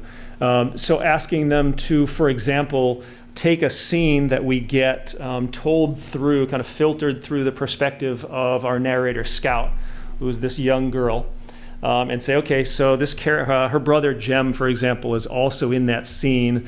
Let's explore what that might look like if he's telling the story. Is one of the, maybe the many ways that we might assess that particular standard. All right, let's go to the next one, and we'll finish up with 11 and 12. So here is the standard on the left. So analyze a case in which grasping point of view requires distinguishing what is directly stated in a text from what is really meant. So digging into something like satire or irony. Sophocles' play Antigone, which is taught in the mythology course, maybe is one that we would use to teach this standard. Again, looking to the right, by analyzing characters' language, argue that one or more characters are to blame for the destruction we see in the play. So I'll just pull a quick line out of that column that's just to the left there. That line, the wisest, oh, sorry. I was trying to highlight the line. I appreciate it. What's the slide forward? I think you were just testing. How well do you know that line? I think you were just testing me. I'm not deterred. The wisest fall with the wisest fall with shameful fall when they clothe shameful thoughts in fair words. So this is the king. It's Creon who's saying these words, and to kind of cut to the chase there, he is kind of unbeknownst to him, kind of predicting what is going to happen to him. He is, by the end of the play, going to fall. He's going to be kind of meet his demise here, and the author is kind of having some fun with him, I think, at that point. So a little bit of kind of dramatic irony going on there. All right. So hopefully you're really into dramatic irony. I don't know. That's kind of what I do on the weekends. All right. Just to wrap things up, I wanted to wrap up with just a couple of words about two of these kind of new electives that we have constructed, that we're just starting to teach now, that are just really exciting because they kind of go along with some pathways work that I'm sure you've heard a lot about. So we've got a course like journalism and media studies, very much a project-based course. Students are, and perhaps you've come across some of these, some of the editions that students are putting out. A newspaper, stories from the school and the community. Melissa Burridge is teaching that course and doing a wonderful job, and really doing a wonderful job in giving them a real life, albeit a very local experience, but very much a real life experience of kind of chasing down a story, conceptualizing that story, going to chase down some sources, looking for a variety of sources, and then that pressure of really producing something that's publishable and that has integrity. And lastly, just one last slide. Technical writing. So we have designed this course. We have not started to teach yet, but it's coming in a little bit. And this is really exciting because I think this has just a lot of connections to a lot of the pathways that are starting to take shape now, whether it be biotech or any number of other courses, culinary or what have you. Just really supporting those teachers and those students as they're looking to write in those different subject areas. How can we as English teachers kind of support that work and give them some of the tools that they need, not in writing literature or in analyzing literature, but in putting together a report or a menu or whatever that might be, a review of a restaurant or whatever it is. So there we go. So we've got overview of English 6 to 12 at Carver Middle High School. So thank you for your time. Thank you. Thank you, Bob. Excellent. That was tremendously comprehensive. Yes. Did I talk much too quickly there? I felt like I raced through that a little bit. But But great overview of the core novels that our students are doing in school, and I like that deep dive into the concept of the point of view as a content standard, and how you look at point of view as a sixth grader versus how you look at point of view as a junior or senior in high school, and how that complexity builds. So I think that was a great illustration for the community that's happening with each of the standards outlined in the curriculum frameworks. So yeah, well, thank you very much for an extensive overview. Yeah. Does Questions, anyone have any questions?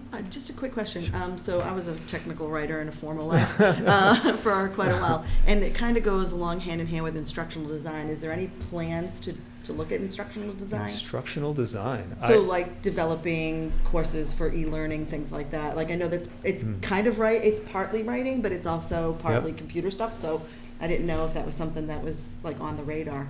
It's a very it's very interesting field to be in. You just put it on my radar. if you could, it's actually what I do. It's part of what I do for a living. So, and I've done it for many, many years. But you know, especially when I'm an IT person, so I do tech. But it's interesting because you always have to look at it from a user's perspective. So you're writing technical guidelines for things, but then I'm also developing curriculum for adults, and it involves adult learning theory, which is very different than teaching children. So I just thought it would be something that would be kind of cool to mesh with that a little bit. Yeah, I mean, in general, you're hitting on audience, right? And that's a huge piece of what we're into. And specific to that topic, I know very little about, but it sounds like we have our first guest speaker, so I appreciate that. I'd be happy. But if you could forward me some information or some sources that I could go to, that'd be great. I appreciate it. Absolutely. Yeah. That would be great. Thank you. That's exciting. Yeah. I just think they do kind of go hand in hand, and it's a very interesting perspective for, I think, young students to take to like. Sometimes it's hard, even as an adult, to step out of yourself and look at it from a user's perspective. Mm-hmm. So since, being a technical person myself, I just go through the steps. I'm like, oh yeah, it's easy. Yeah. But it isn't so easy when you're looking at it at a lay-person who doesn't know anything. Yep. So it's kind of nice to see both sides of that, Yeah. I think. Great, thank you. Yeah. Great thorough presentation. Appreciate it. Thank you. Thanks for having me. Oh, one other question. Please. You mentioned the electives, the tier 1s and tier 2s. Can you give Sure. some examples of some of the reading material, like the books that you're using in those? Sure. I know that you. Back to the presentation. Sure. Well, I know that those were the core, but you mentioned the tiers, and I was just kind of curious because the dystopian. I'm wondering. Yeah. I mean, these are I was all thinking the Is that what you same wanted? thing. Huh? I was thinking the exact same thing. Well, these are all the Yeah. same. I got to tell you, I've Sure. read every single one of these books. They're Yeah. all Oh, the yeah. same books that I read in English, and this started my love of reading. Awesome. And my sister is actually a teacher in Texas, and she just published a poetry book. Oh, awesome. And credited several Carver teachers in it for her inspiration, which was interesting. So I always like to hear what you're looking at. So if let's dig into dystopian for a second then. So for dystopian, we'd be talking about maybe 1984, and it changes a little bit each time they offer it. There's kind of a bank of text that they choose from and try to give students, a little bit of voice and choice in that. But we might be talking about 1984 or. Hold on. Brave New World, thank you. Maybe Handmaid's Tale. I read that. Handmaid's Tale, thank you. Yep.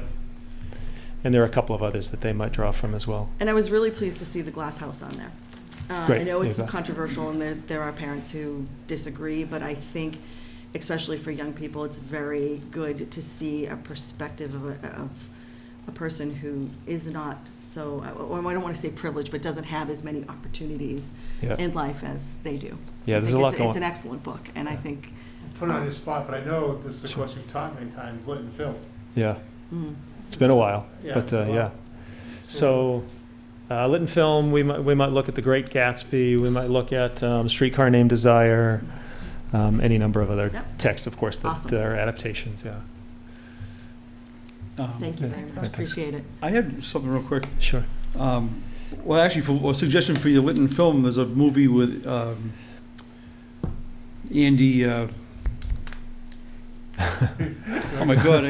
Garcia? Huh? No. This is a fun game. Yeah, really. Name- No, forget name it. Andy. Well, there's a movie called A Face in the Crowd with Andy, not Andy Taylor, Andy, who's the sheriff from Mayberry.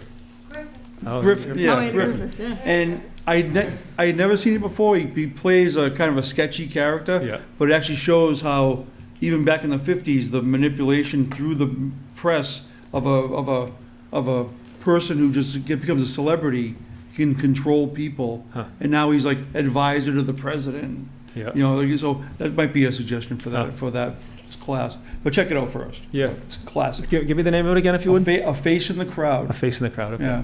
And but my real question was on your journalism and media studies, and just an introduction to journalism. Do you mention or go into the role or the origins of the freedom of press in this country in the front of the First Amendment and the responsibilities that came with that? That's a great question. I know that Melissa Burridge at least touches upon that. The extent to which she kind of drills down into that, I couldn't really speak to in depth. But I know that she, her husband is a journalist, and I know she is a student of journalism, and so I would imagine that very much she.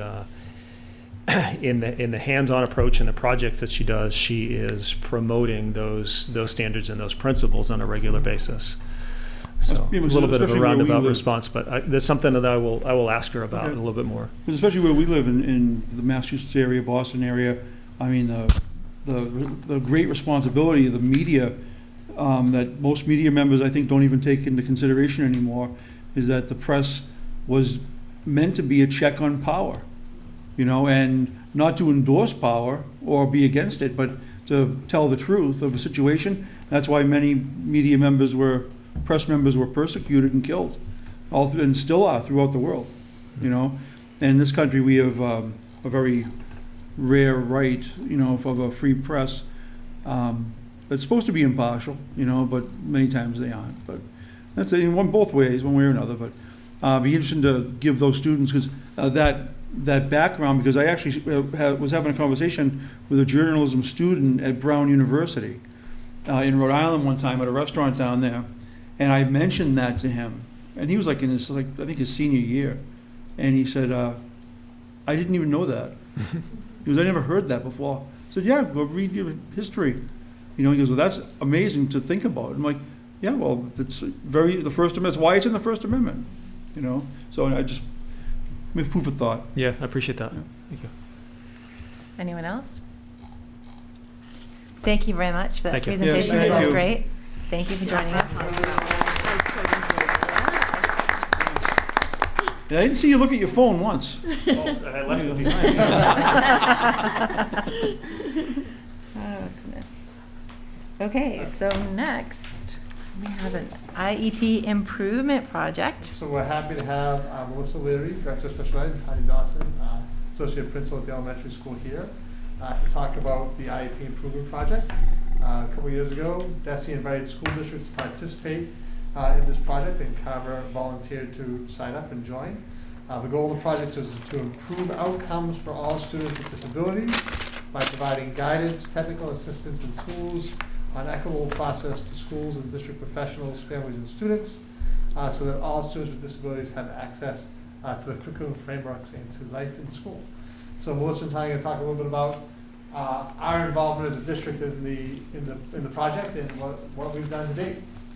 So thank you for being here. Excellent, thank you, welcome. Thank you very much. So I just wanted to provide a little bit of background information about the Iep Improvement Project. So basically it was developed by the state to provide an opportunity for all stakeholders to share input regarding the current IEP process and to work to implement positive change and improvements in our schools across the state. So it was composed of two different types of groups, stakeholder groups as well as the early adopter schools. So over the course of last year, myself, Tanya, and Karen Teichert, our previous director of special education, participated in stakeholder group meetings, facilitated the creation of our Carver Early Adopter School Committee. So our Carver Early Adopter School Committee is composed of a variety of members from our school system. It includes administration, school psychologists, team chairs. We have regular ed teachers, special ed teachers, and specialists. It's a really large group of us that are dedicated to this mission. And over the course of last year, the Carver Early Adopter team met about 30 hours or so. We attended multiple meetings, both at the state level and with other early adopter schools across the state, to learn more information just about the process, as well as to develop our own data collection groups. And this year we had our first retreat earlier in October, and we're really excited to kind of kick off year 2 of implementation. So the IEP Improvement team, we participated in a self-assessment to analyze our strengths, weaknesses, opportunities, threats within our district. And following the assessment, we broke into data collection teams to gather data to determine our direction. And within those different teams, we had a variety of groups from our Carver Early Adopter group. So one group was called the quantitative group, which I facilitated, and that was really looking at more of the data and the numbers. So we were looking at existing documents, we were looking at data from across the district, looking for patterns and trends, and then Tanya facilitated the elementary qualitative group.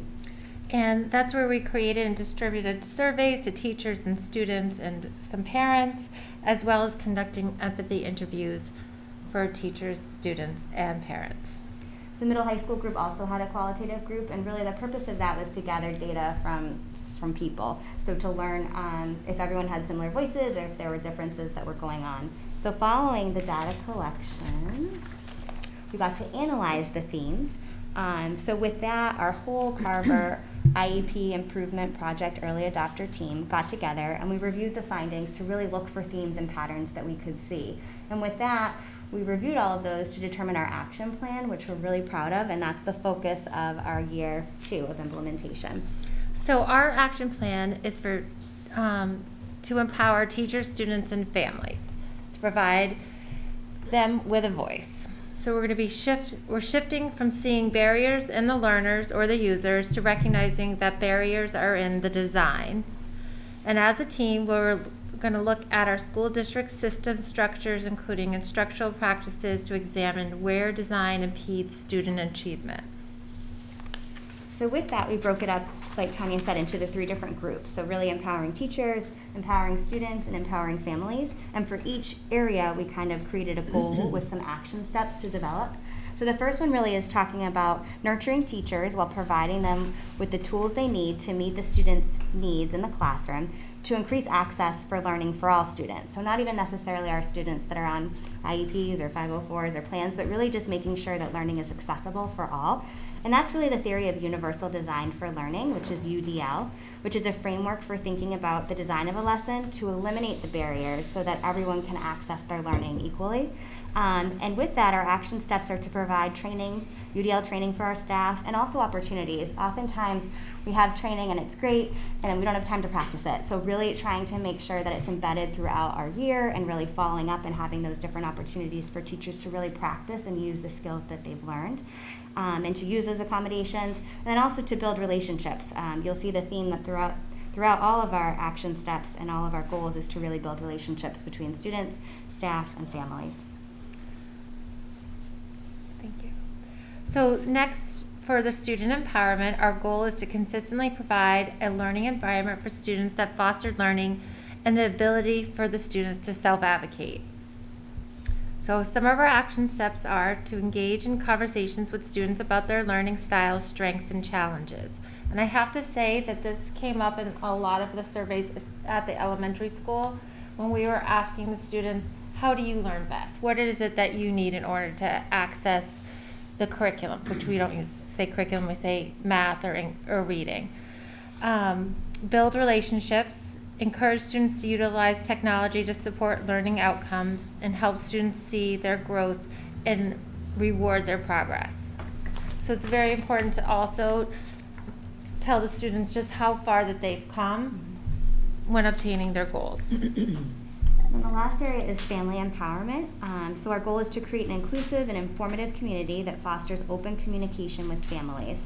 So we want to make sure that information is available and accessible for all families at their comfort level. And a lot of times with the IEP process, we have so many acronyms, we do so much testing, and the kids are doing block design, and parents have no idea what it means. So we really, and teachers too, so we really want to make sure that when we are presenting in IEP meetings that we're having common language, we're explaining it, we're telling why the students learn and how that impacts their learning based on their areas of weakness. So really making it user-friendly and understandable so that everyone kind of understands that overall goal that we're working towards. And again, building inclusive opportunities for families to participate and continuing to build those relationships, which are so huge. And lastly, just this lovely quote. Oh, we just love this quote. We'll read it. Oh, you want me to read it? Yeah, Yes. yeah. Diversity is having a seat at the table, inclusion is having a voice, and belonging is having that voice be heard. Thank you. Thank you. That's excellent. Thank you very much. Thank you very much.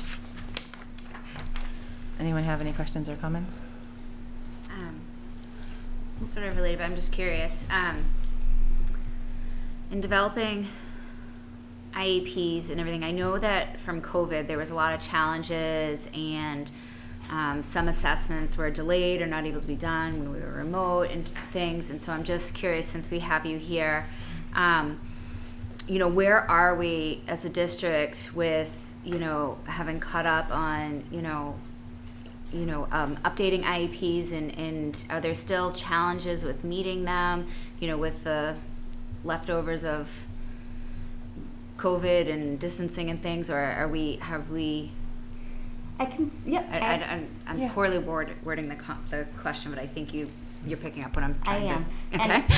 And I previously as a school psychologist, I was the one that was responsible for sending out the consents and all of that. So yes, back in March, when we had the backup back in 2020, we lost 3 months of time. So we didn't have the ability to test. So then when we started the school year, we were already behind, and now we were finally back in school, and that was great. But then we had to use, the different protocols based on COVID, so that took a little bit of a learning curve. I would say we probably caught up with those 3 past months, at least at the middle high school, by like December, January. But then we had to start out with like what was from before. So we're working really hard to continue that. Over the summer, we did have testing that was provided so that we could kind of continue to work on that. The goal is that we'll be all set relatively soon. I do think the elementary school was quicker to kind of pick up on all of that, but we're moving forward, and we're recognizing it. We're trying to be flexible and understand that, but while also supporting all of our students as they need to be supported. Yeah, I can only imagine the undertaking it was. Thank you for all your work and stepping into the new role. I'm sure that was a challenge as well. And of course, Tanya and all the other administration that does so much work. So thank you I was just curious where that was, because I know for a while it was a huge challenge. So thank you. Thank you very much for all of your efforts, and thank you for the presentation. Thank you. Thank you. Thank you. Okay.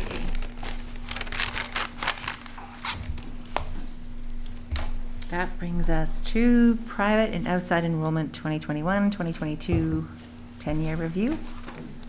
Okay, so last month, we looked at the October 1 enrollment, and overall enrollment was up 34 students from October 1st of 2020.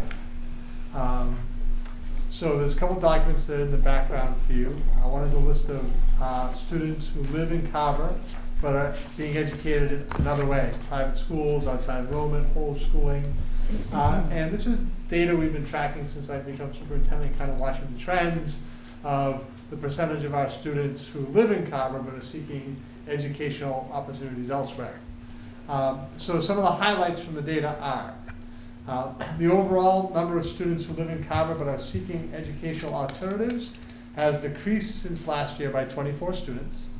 Last year, 294 students, or 16.4% of the school-age population, were seeking some alternative. This year, it's 270 students, or 14.9% of the total school-age population. As a point of long-term comparison, 10 years ago, that number was 207 students, or about 10.5% of the school-age population. But over that time, students' options have increased through more charter schools and virtual academies. So compared to 10 years ago, there's just more opportunities for students in terms of choice. And so some students are making selections to attend school outside of the Carver Public Schools. As a specific example, three places that students attend that have come online since 10 years ago is Tech or Academy, which is an online virtual academy, Map Academy in Plymouth, which I believe we're going to get down to in a little bit, has 22 of our students attending, and Greenfield Academy, which is also a virtual academy. But our numbers are down a little bit from last year. The largest decrease has been in homeschooled students. Currently, we have 48 students are being homeschooled, representing 30 families. Last year, we had 66 students representing 36 families. So and some of those, that number was up actually fairly significantly last year. And I think it was a result of COVID. Some parents made a choice because of COVID to homeschool. Several of those families who had chosen to homeschool as a result of COVID have returned to the school district. Some have not. Some have chosen still to be out. I do want to also make a point, a note, that 7 of our former homeschooled students are attending virtual academies that are now actually classified as other private schools, because they're actually paying individual, the families are paying tuition for them to attend a private virtual academy, which might be centered in Colorado. But then technically many times they were homeschooled families, but now since they're paying tuition to attend an online academy, it actually becomes a private school attendance. So several of our students made that change. Our charter school number has actually decreased a little bit this year. We've gone from 71 students attending charter schools last year to 68 this year. Rising tide enrollment has decreased from 42 to 37 students. We have had a small increase at MAP Academy from 19 to 22 students.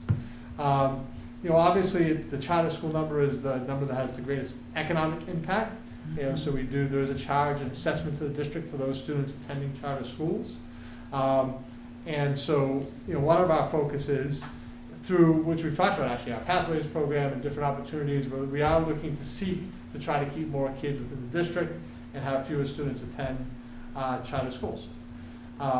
School choice, our students who choice out of the district went from 9 students to 10, so a small increase.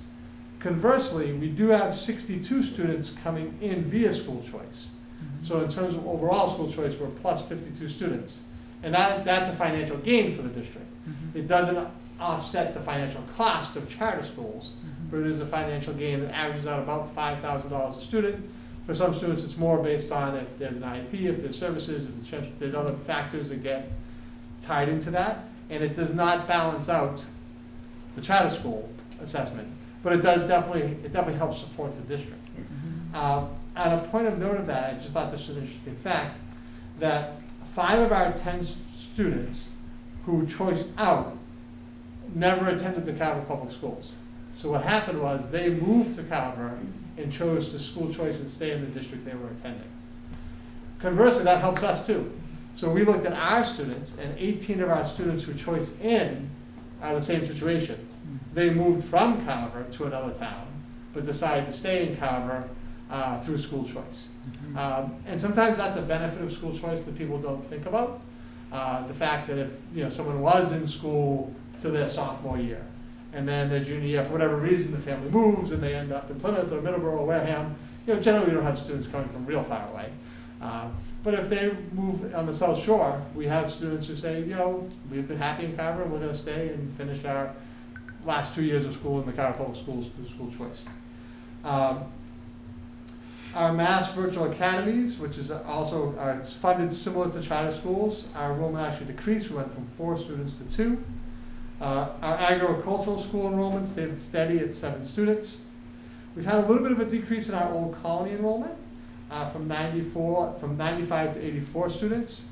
Our overall vocational number is 92 students attending some sort of vocational school. And that's actually, that number actually, if you look over the last 15 or 20 years, is very consistent.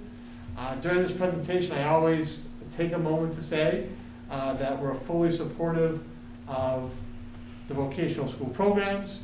For some students, that is the appropriate choice. And I think it makes sense that we always have X number of students attending the vocational programs because they have programs that we just can't offer.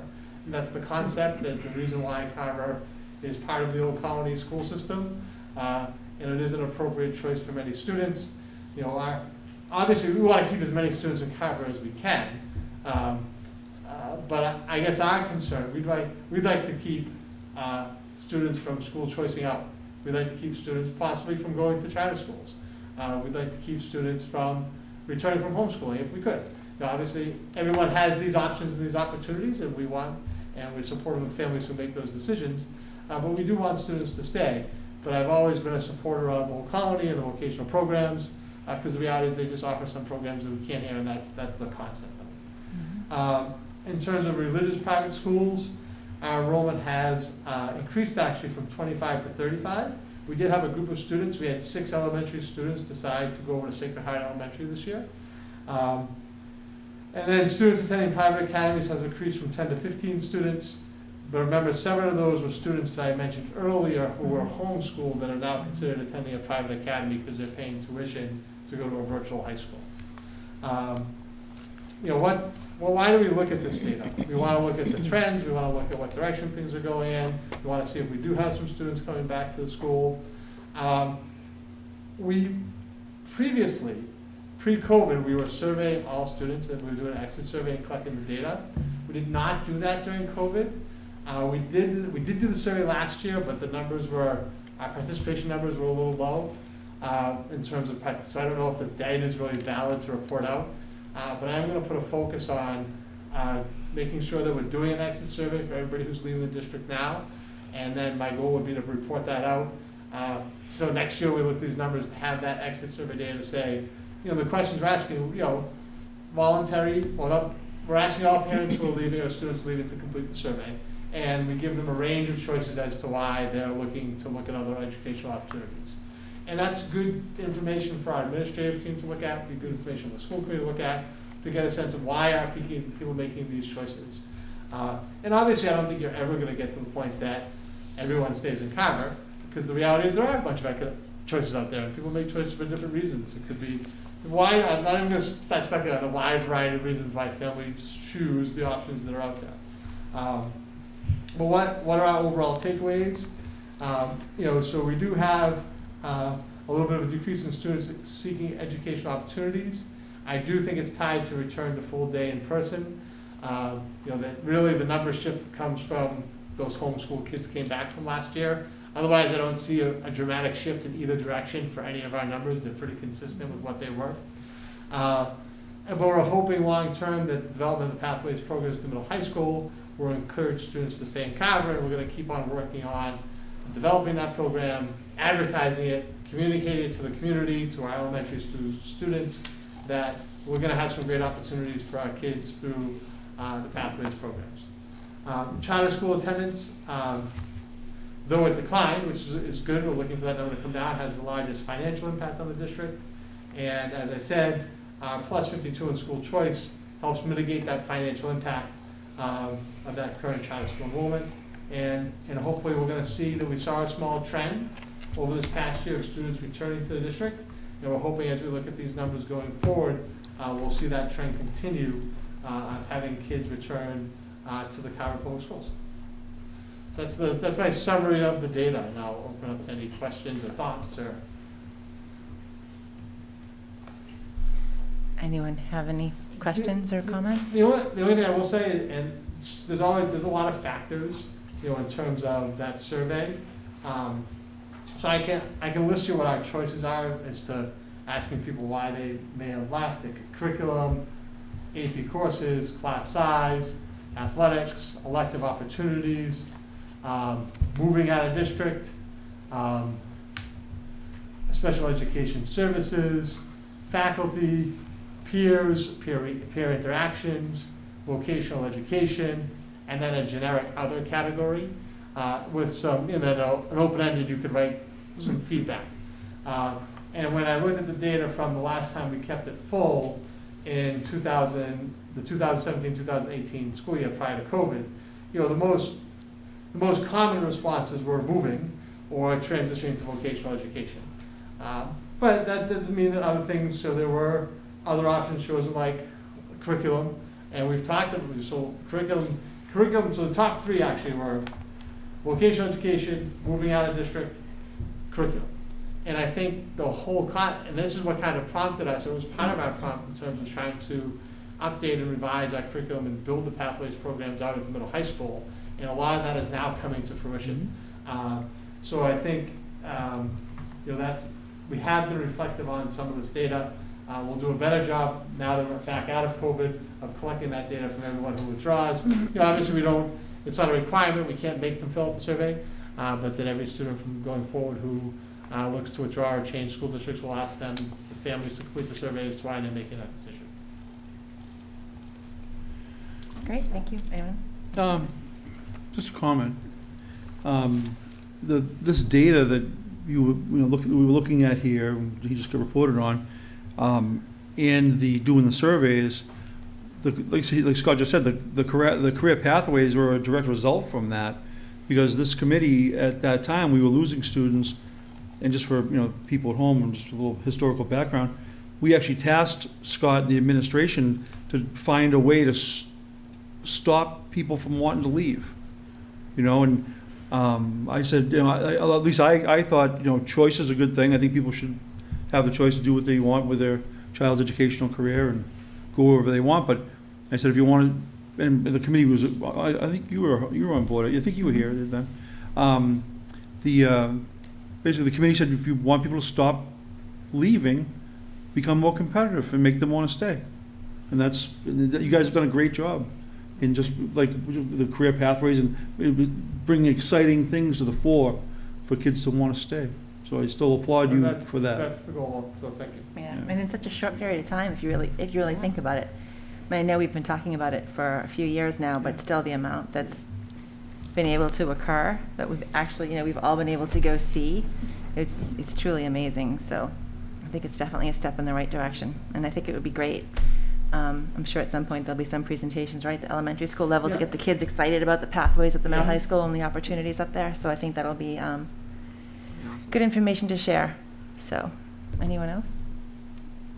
I have one more thing. Okay. Just a quick question on Old Colony. How's our relationship with, was it Aaron? Aaron Polanski, Aaron, the yeah. superintendent. Still doing good with Yes. him? Good. We have a good, strong relationship. And the other thing that we have to remember too is that we're still down a representative over there in the Old Colony School Committee by one member. We only have one representative, I think, right? Yes, I believe there's still one. We have two. We don't have two. We have 2 seats, but only one person. No, we have 3. I thought Right? we We have Maureen Townsend. We have Joanne Pushkot. And then we had one other person that. Oh, that's right, I Joanne. believe So we there's have 3. three, John right. Mansell had to resign because they moved out of state. Yep. That's and right. then there was another member that was You're right, retiring. we have 3, but we're still down 1. Right, so we have one, Yep. there is one open seat on the Old Colony School Committee board. And If anybody's interested in that, they can reach out to my office and apply for that. Is that posted on the town website somewhere as an open committee position? I believe so. It was posted, I don't know. Recently. If it's still updated post. We reposted recently. But we can check and see if that's active. I guess since you brought up Old Colony, I remember last year it came up they were, because of COVID, they were not allowed access into our school, or something to the effect to present to 8th graders who might be interested in looking at Old Colony for their high school. Have we started conversations with them? We're in the process of planning the tour. So our 8th grade students go over for a tour of Old Colony. Okay. So we're in the process of planning that. I believe that's going to happen in December. I don't know the exact date, but it's going to happen in December. And that's open up to the whole 8th grade class for whoever would like to go and participate. Yeah, I remember I got to do that when I was in 8th grade, and I built a lamp that I still have in my house today. Does it still work? It does. I love my little lamp. Excellent. Anyone have anything else? No? Thank you, Scott. Okay, oh, sorry. Upcoming events, I'll hit on it quickly, I'll post it up, because we've had a long agenda this evening. So we Yes. don't want to highlight the upcoming events, but obviously we'll share these with the community, make sure people are aware of the things that are coming up, in terms of both the middle high school and the elementary school, so I'll just give it a sec for people to take a look at it. It's excellent to see, it's so Bunch of full. things. There's so many things on there, it's such a great thing to see. So many opportunities, so many great things happening in school or on school grounds. And not virtually. Not virtually, no. These are Yep. all in-person events. Yep, that's great. I mean, a Pep Rally on the Outside. So stadium, that's gonna be, Yeah. yeah, that'll be great. Fun. That's exciting. And some of our fundraisers that are happening in terms of sock donation, food pantry. It's that time of year when we're Yep. collecting clothes and food and at the Thanksgiving and the holiday season. All right, if that's okay, I'm gonna move on. Absolutely, thank you. Wait, Scott, one more thing. Yeah, The Thanksgiving Day game it's home. is home this year. Okay, Yeah, good. so against Middleborough and Carver. And what time? Do you know? 10 o'clock. 10, all right. Thank you. All right, selection of the school committee representative on the town administrator screening committee. The select board has established a new screening committee for the town administrator's position, and has again invited the school committee to appoint a representative. The first time around, Jen served as our representative, and I believe she still wants to.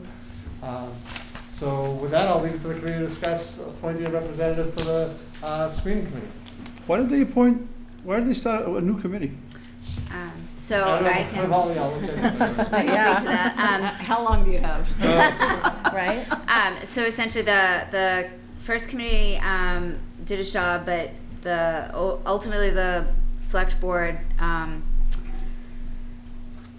was not satisfied with the number of candidates that were ultimately applied and were, deemed suitable to be passed over to them for selection, and they felt that they were unable to make a selection based on the candidates that were presented to them, so they have requested a new search be done. I believe all of the original committee members are planning to serve again, with the exception of the business representative. That person declined to want to serve again. And the select board, based on me watching their meeting last week, just felt if they're forming a search, rather than just assume, even though they reached out to all of us and asked us, do you want to serve again? And we said yes. In case situations had changed, they wanted each board to kind of just reaffirm that that's, the person that still wants to serve. And then for the at-large members, offer, new people an opportunity to put in an application, just for open and transparency. So I would be happy to continue serving that capacity. I have a vested interest in it. I think everybody does. We all care about our town, or we wouldn't be serving on this committee. But we worked well together as a committee, so I think that there's value in keeping the membership the same, unless there's a significant reason to change it. So Seemed like we just voted it in not long ago. yeah, it was back in June, actually. Really? Time Wow. flies when you're having fun. Wow. And Lord knows we get to have so much fun on the school committee. So yeah, I didn't want to just assume that you wanted to stay and where they were forming a new committee. I just thought it makes sense for us to revisit it. Yeah, absolutely. But thank you for the update. So would we need to make a motion to reappoint Jen? I think it would be appropriate. Okay. So Okay. would someone like to make a motion? I'll make a motion to reappoint Jen to the Town Administrator Search Committee. Okay, we have a motion. Do we have a second? Second. Okay, a motion and a second. Any further discussion? Okay, all those in favor? Aye. Aye. Thank you, Jen, for continuing to serve. I personally hope that it's a much easier and fruitful process this time around. As do I. So, thank you for your willingness to serve on that committee. I'm sure it possess, I'm sure, you know, it has many challenges that we're not aware of, so thank you for putting in the time. Find 100 candidates. It was an enlightening experience. I'm sure it was very eye-opening on many Most levels. of the summer.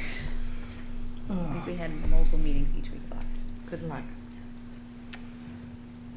Right, absolutely. Okay, so that brings us to our next item. Which is, yes, the second reading of policy. policy BEDH, public participation at school committee meetings. This is the second reading of the policy. And since we had our first reading, there have been a few concerns raised or suggestions that the revisions of this policy, that some of the things in here are actually designed to possibly limit public participation and limit members of the community's right to speak. And I guess I wanted to address that a little bit because I just feel like that's an inaccurate perception of the intent of the policy. I believe, and I would argue that this policy actually expands the public's opportunities to participate in our public meetings. So I'm going to highlight 3 ways in which I think it does that. And then we had a couple questions about the policy last time. So we did bring those back to the school district attorney, got some feedback, actually went to the policy subcommittee, had a meeting, and reviewed a couple changes from the first reading. So first I'll talk about some ways I think it expands public speech, and then second we'll talk about some of those changes. So in our current policy, the language says, topics for discussion must be limited to those items listed on the school committee agenda for that evening. The proposed change to that language is, topics for public comment are limited to matters that are within the scope of the school committee's authority. Why I believe this broadens the authority of the language is, really, this allows people to address any item that is within the scope of the school committee's authority, not just items on the agenda. Second, speakers may offer, this is the current policy, speakers may offer such objective criticism of the school operations and programs as concern them. But in public sessions, the committee will not hear personal complaints of school personnel nor against any member of the school community. The proposed change says, comments involving staff members or students must concern the educational goals, policies, or budget of the Carver Public Schools or the performance of the superintendent. Under most circumstances, administrative channels are the proper means for the disposition of legitimate complaints involving staff members. This proposed change does allow people to make a complaint about a member of the staff, the superintendent, or a member of the school committee. The current policy prohibits such personal complaints. Now here we're saying that we feel like it's the appropriate channels are, if you're concerned about a teacher, talk to that teacher. And then if you're unhappy with what the teacher has to say, speak to the principal or the assistant principal. If you're unhappy with the principal or the assistant principal, speak to myself. If you're unhappy with me, reach out to the school committee. And we, obviously we feel like that's the proper channels to follow and not just sort of bring a specific complaint to the school committee. But ultimately, the policy does allow that, where the current policy would say, we would cut off complaints against any member of the staff or any member against the school committee. So that really does expand people's ability to raise concerns to the committee as a whole. The third one, the current language says improper conduct and remarks will not be allowed. Defamatory or abusive remarks are always out of order. The proposed change says the chair of the meeting may not interrupt speakers who have been recognized to speak, except that the chair reserves the right to terminate speech which is not constitutionally protected because it constitutes true threats, incitement of imminent lawless conduct, comments that were found by a court of law to be defamatory and or sexually explicit comments made to appeal to prurient interests. Because the constitutional free speech principles, the school committee does not have the authority to prevent all speech that may be upsetting or offensive. Ultimately, this proposed change is a much higher standard for the chair to terminate speech. Under the old standard, the chair could terminate speech if they found it to be improper. It's a much higher standard to say that the chair can only cut off speech if it constitutes a true threat, an incitement of imminent lawlessness, is defamatory or sexually explicit. So I think that's a much higher bar for the chair of the school committee to terminate someone's speech. So those are just 3 examples where I feel that this policy actually expands public participation. And really, it's more consistent with what we've been doing as a committee. I don't know if we've been really following the current policy, because I would say that there have been moments in public speech where maybe someone did speak about something that was not on the agenda, or other examples we could cite. And we have not cut those people off. I think from my position as a superintendent and your position as a committee, we want people to come. We want people to share their thoughts and ideas. We're not in any way looking to limit speech. We're looking to encourage speech and encourage participations in meetings. And we feel that this actually does this, the new policy, the proposed changes, does that at a higher level than what the current policy does.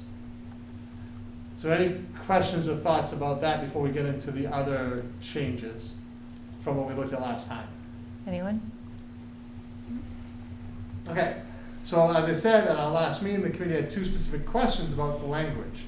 I reviewed the committee's questions with the school district's attorney, and she's recommended a couple changes. I brought those to the policy subcommittee, who voted in support of them. So we'll bring them here tonight. So the first one was the piece about in number 3. Should the time period to request accommodations for a time limit be less than 48 hours? Because in here it's saying that speakers will be allowed 3 minutes to present the material. The presiding chairperson may permit extension of this time. And then it said, our original language was, speakers must notify the school committee by telephone or email at least 48 hours in advance of the meeting. And our question was, well, that doesn't make, we have to post our meetings 48 hours in advance. We generally do post 8 hours in advance, so that doesn't really make sense. So the question to the attorney was, does the committee have a responsibility to provide those accommodations? And the answer was yes, if the person wants us to. Certainly someone could provide their own accommodations, but that they do, if they want to, but we actually have a responsibility to provide them if they say, I need an interpreter, or I need something. We do have a responsibility to try to find that. So the recommendation was to go from 48 to 24 hours and change it to as soon as possible after the posting of the meeting in at least 24 hours in advance. And then I would think the committee, and my interpretation, my take from this language is, if someone showed up that evening and had their own accommodations and weren't asking us to provide anything, that the chair could grant them that extension. So it really goes back to that concept of we do have some level of responsibility to provide those accommodations for those people who need support and them being provided. That makes sense.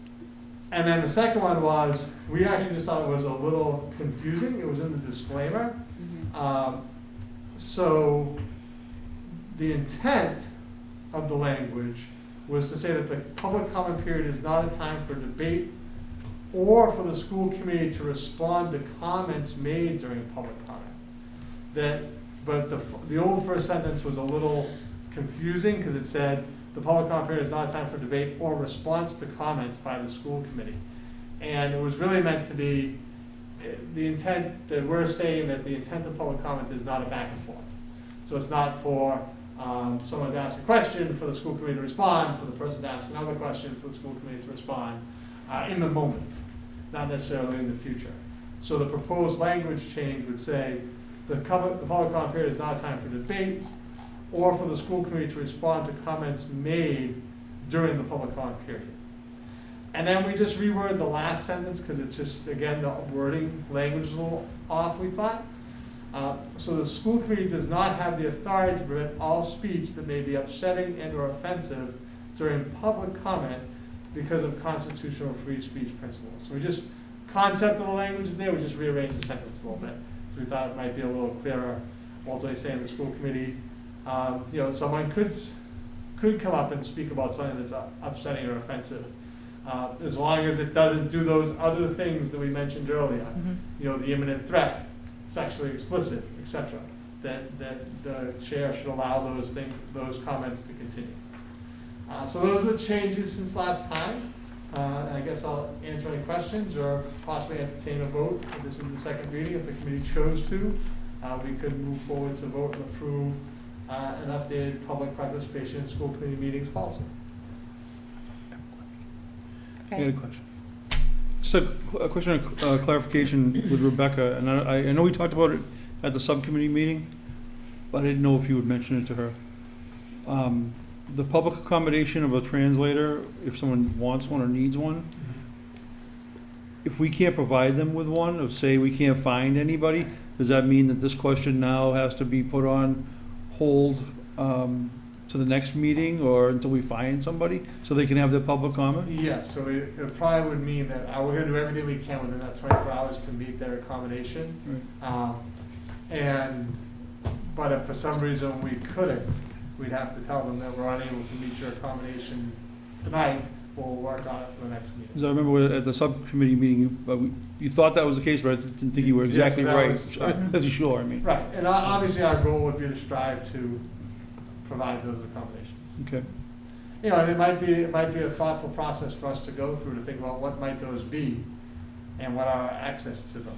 Well, our access to interpreters is actually pretty good. I'm not sure we can always get one in 24 hours notice, but it actually is pretty good.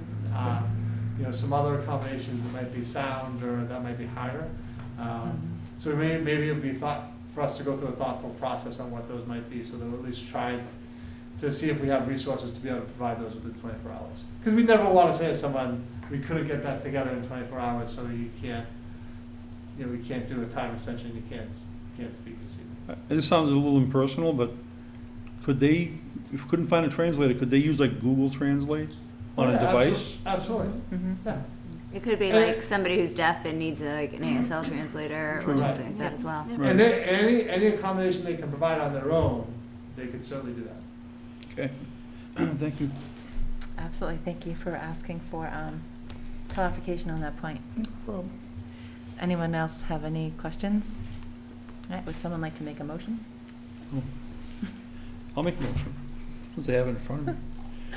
I move that we accept the revisions to policy BEDH, public participation at school committee meetings as proposed.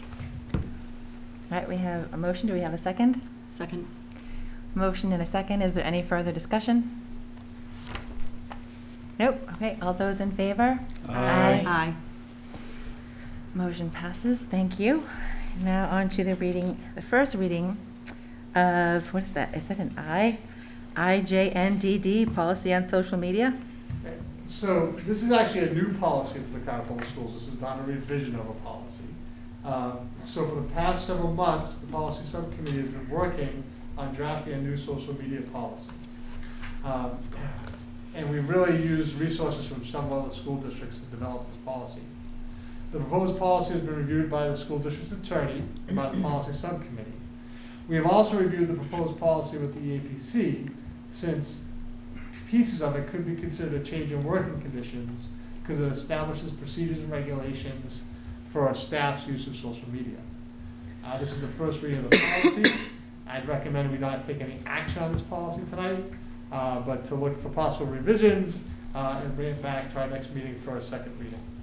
So as a summary, not to read you the entire policy, but since it's totally new, I want to hit on a couple key points in here. So I have 4 things highlighted. You could certainly ask questions about other things. So the 4 things that I highlighted as the key pieces of the policy are, first, there's a statement about privacy on social media. It's in the second paragraph. It says, all communications of any nature should be crafted with the expectation that the communication could become public. And sorry, my fault, I did not put, I should put this up on the screen. Thank you. For the community. Sorry about that.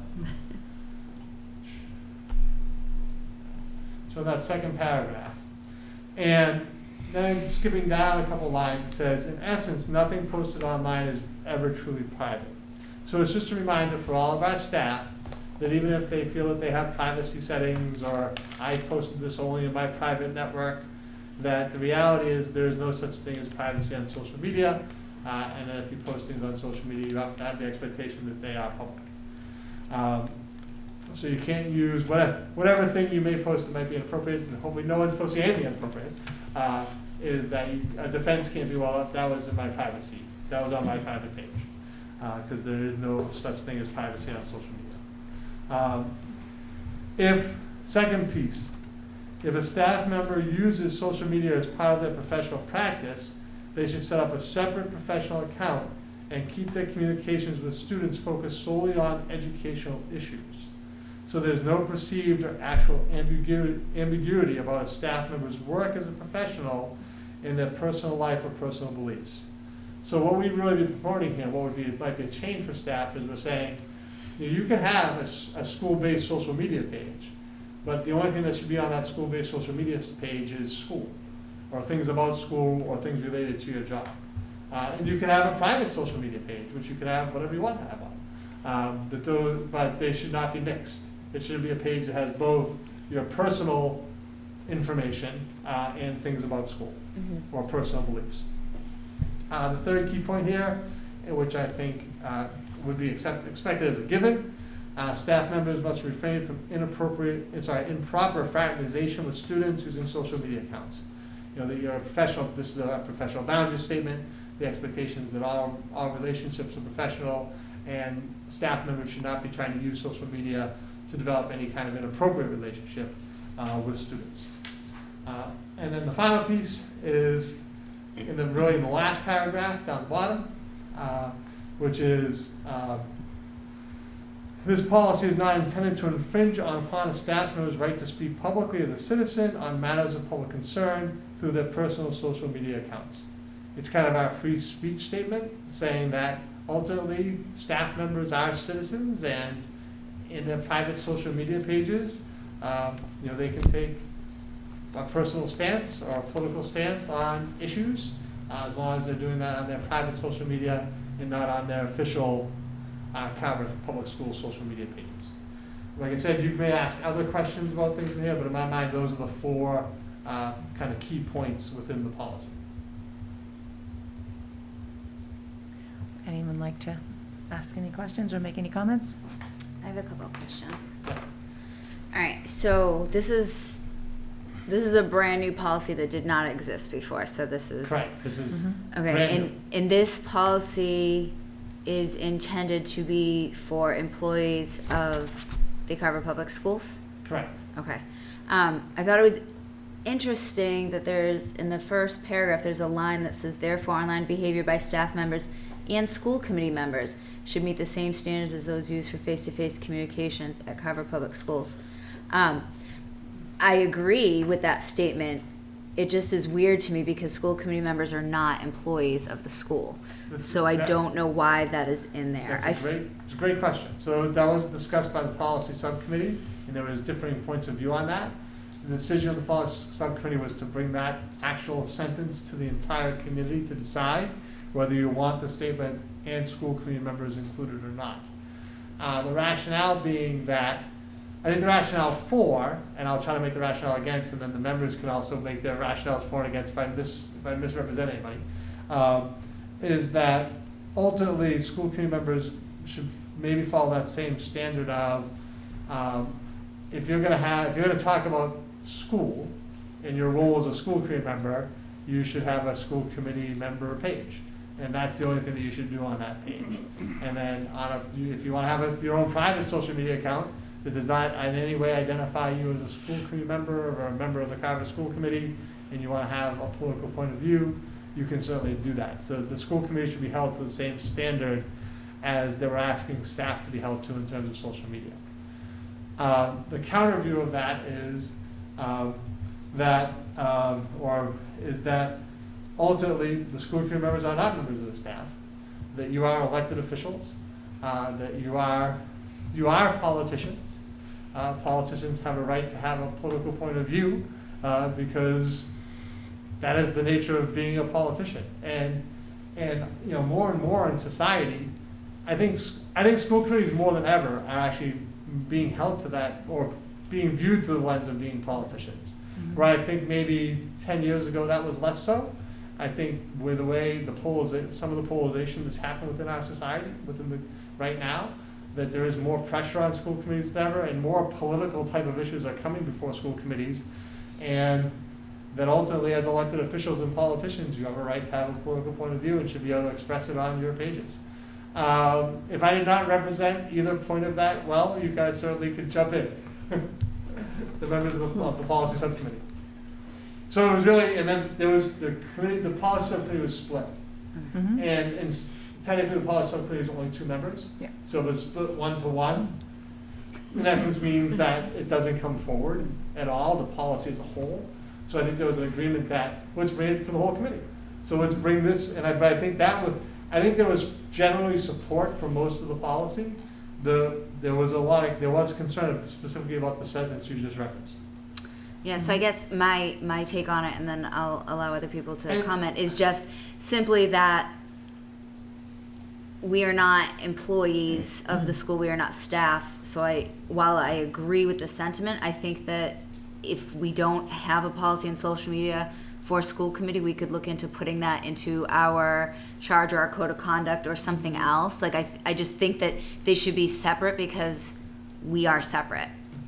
We're sort of a governing body, elected over the schools, not a staff or employee of the schools. And if there was a violation of the policy, the response to that would be very different. If it's a school committee member, somebody would have to file a complaint that would potentially go to ethics or go to the state, versus, a staff member, might face disciplinary action or termination or, do you know what I'm saying? So to me, it just, from a technicality standpoint, doesn't belong in the same policy because we're not the same.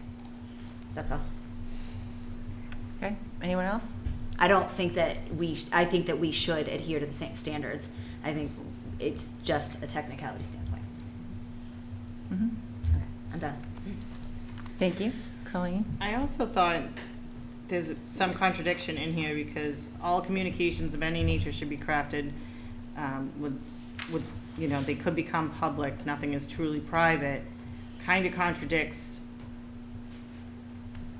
the rights that we give back and saying this is not intended to infringe upon as a staff member's right to speak out publicly, because I'm wondering, what are you posting? Could it be that you're posting something about your religious beliefs or your political beliefs that has now become, it's not ever going to truly be private? I just feel like those two things tend to contradict each other. They do. And I'll give my response to that, and obviously certain other members can as well. And I think the struggle there is that whole concept of really looking at extreme behaviors. Okay. So if someone was behaving in an extreme manner, I don't even want to give an example. Right. No, right. If someone was behaving in an extreme manner on their social media page as a staff member, there might be concerns about that. Sure. And they couldn't say, well, that was my private page, so I can do whatever I want to do. I think that's different than saying, so it all depends what they're posting. Right. If they're posting, I support President Biden, or I support former President Trump, I don't think that would raise to the level of, well, that's their political view, and on their personal page they can certainly put that out there. But they can't necessarily do something that's really extreme and inappropriate. Right. Yeah. And say, well, that was my private page, so I can do that. I think that's the distinction there. Yeah, So and I it's- think maybe we could work on that part of it more, or maybe it's better that it's just generally stated. I don't know. Yeah, that was a lengthy discussion point. That was a very heated discussion point, to be quite honest with you. It's challenging because Yes. Wasn't personal though. It was still in heated. essence, nothing posted online is ever truly private because you never know who you're friends with unless you're literally posting it so nobody can see it but you, which you can do that. You never know who in your friends list is going to screenshot something and then share it. And So I will say, honestly, I've had more than one conversation with people who have said to me, that was on my private page. And my response has always been, well, I haven't. Yeah. And I'm not part of your private group. Right. And so It's not so somehow private. somehow it's really not private because I haven't. Right. It's tricky. Yeah, you For have sure. to be willing to own what you post, even in a private setting or in a private group, because you never know who else is in there. And so at the same time, I defend everyone's right to be able to post, what they believe. And so I think that's kind of the two sides. I think you're right. It is a little contradictory, and I like that we clarified that it's really towards extreme things. It's just hard because who's making those judgment calls? I guess ultimately it would be boiled down to administration and Scott, but yeah. Exactly. Yeah, it's really hard. That can be a gray line, depending, what is it, like interpretation is in the eye, or the, Exactly. it's so. In the ear of the beholder? Yeah, like, one person could read something and think it's not a big deal, another person reads something and thinks it's a very big deal.